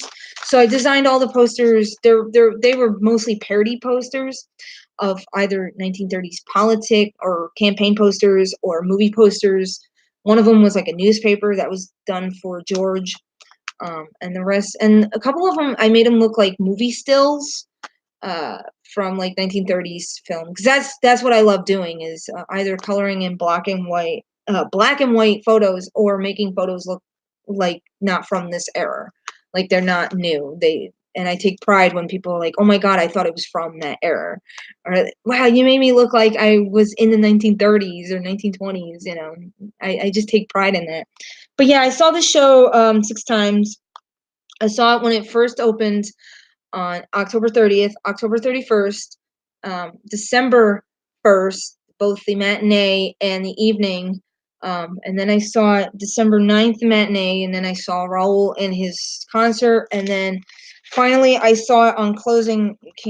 Sorry, sliding down. You can't see the ticket now, it's sliding behind the thing. But I saw the closing night show for it. He did not stage door for the show, because for this show, he is yelling. So he's like wrecking his voice each time he does this show. So he needs to be on vocal rest. So I can totally understand why. And he also has Hamlet coming up in May. And so he did not stage door for this show. However, he did do this, which was super cool. He signed a bunch of these little flyer mailer thingies, whatever you want to call them, and he wrote on mine, "Ooey say be best," and that's from that Twitter meme from Melania Trump when she did that "Be Best" movement. One of the strangest things I've ever seen um, on Twitter. And he also wrote, I'm trying to remember, he wrote "Happy Kofefe" on another one.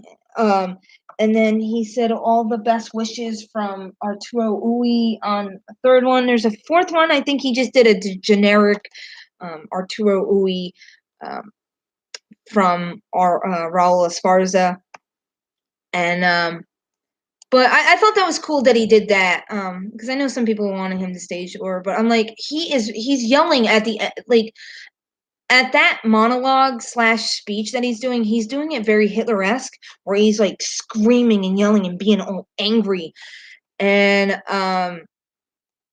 he kept he not like chest bad where he totally lost his voice, but his voice was like scratchy and he couldn't reach. I know he can reach higher notes, and that was more evident when he did his concert. And I'm surprised he did sing. And technically he was supposed to be on vocal rest, but you know him, he doesn't listen. So he does his own thing. So yeah, so that was the end of the Playbill slash flyer slash miscellaneous collection for Raul. So that was an interesting show to see. And now the only show which in regards to him that I am seeing him next is Hamlet in Chicago, and I'm seeing that at the end of May. And that's the only show that I know I'm seeing for 2019. I'm trying to save money for future shows, and I don't know if I'm seeing anything for Broadway Con. I do have a list of shows that I do want to see, and I actually wrote it down, so I'll read them off. So in regards for off-Broadway shows, I want to see Merrily We Roll Along. I tried to get the cheaper tickets, I think because there's like $35 tickets if you're part of some clubby thingy. I don't know. But those seats, but the dates that I want to go for that, they're sold out. Alice by Heart, because Grace McLean and Wesley Taylor's in it, and I'm like, of course, I need to see it for them. And it's like an interesting take on Alice in Wonderland that happens I think in World War II. So that sounds interesting. Superhero, which has Bryce Pinkham and Tom Sesma, I really want to see that one. But unfortunately, I wish it was happening during Broadway Con just so I can like see it, but it's happening at the end of January, and I really can't really go anywhere until like maybe March. I don't know. Seawall of Life, I think Jake Gyllenhaal is in that. Play That Goes Wrong, the off-Broadway version, I talked about that before. Daddy, that has, I just want to see it because it has Alan Cumming in it, so why not? White Noise, Harry Potter before the original cast goes away in March. I'll keep trying for the Friday 40, but, you know, unless somebody is nice enough to give me free tickets, but that's not happening. The Cradle Will Rock, that's happening at Classic Stage, that's happening in March. Grief is a Thing with Feathers. I forget who I'm seeing that for. I'll look that up. I'll put that in the description once I look it up and see. And also Avenue Q before it closes in April.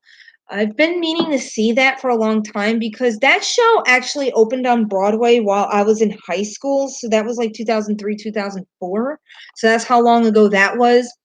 And I remember the huge thing, because everybody was making a joke about it, was the song Internet is for Porn. And I just want to see it for just that nostalgia reason. I don't, I just want to see it for that nostalgia reason. Now, for Broadway shows, I still need to see Network, American Son, and now I want to see the upcoming shows. I think they just now opened Choir Boy, True West.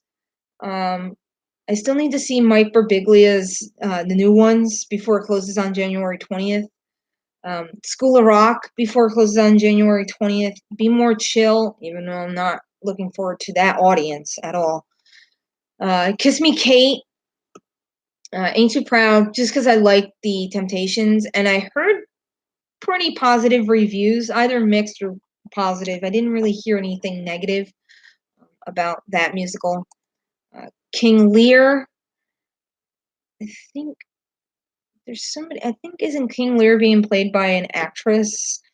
I'll look it up. I'll put it in the description. I'm like, I keep forgetting these things. I'm terrible. My memory's terrible. Gary, a sequel to Titus Andronicus. I hope I'm pronouncing that right.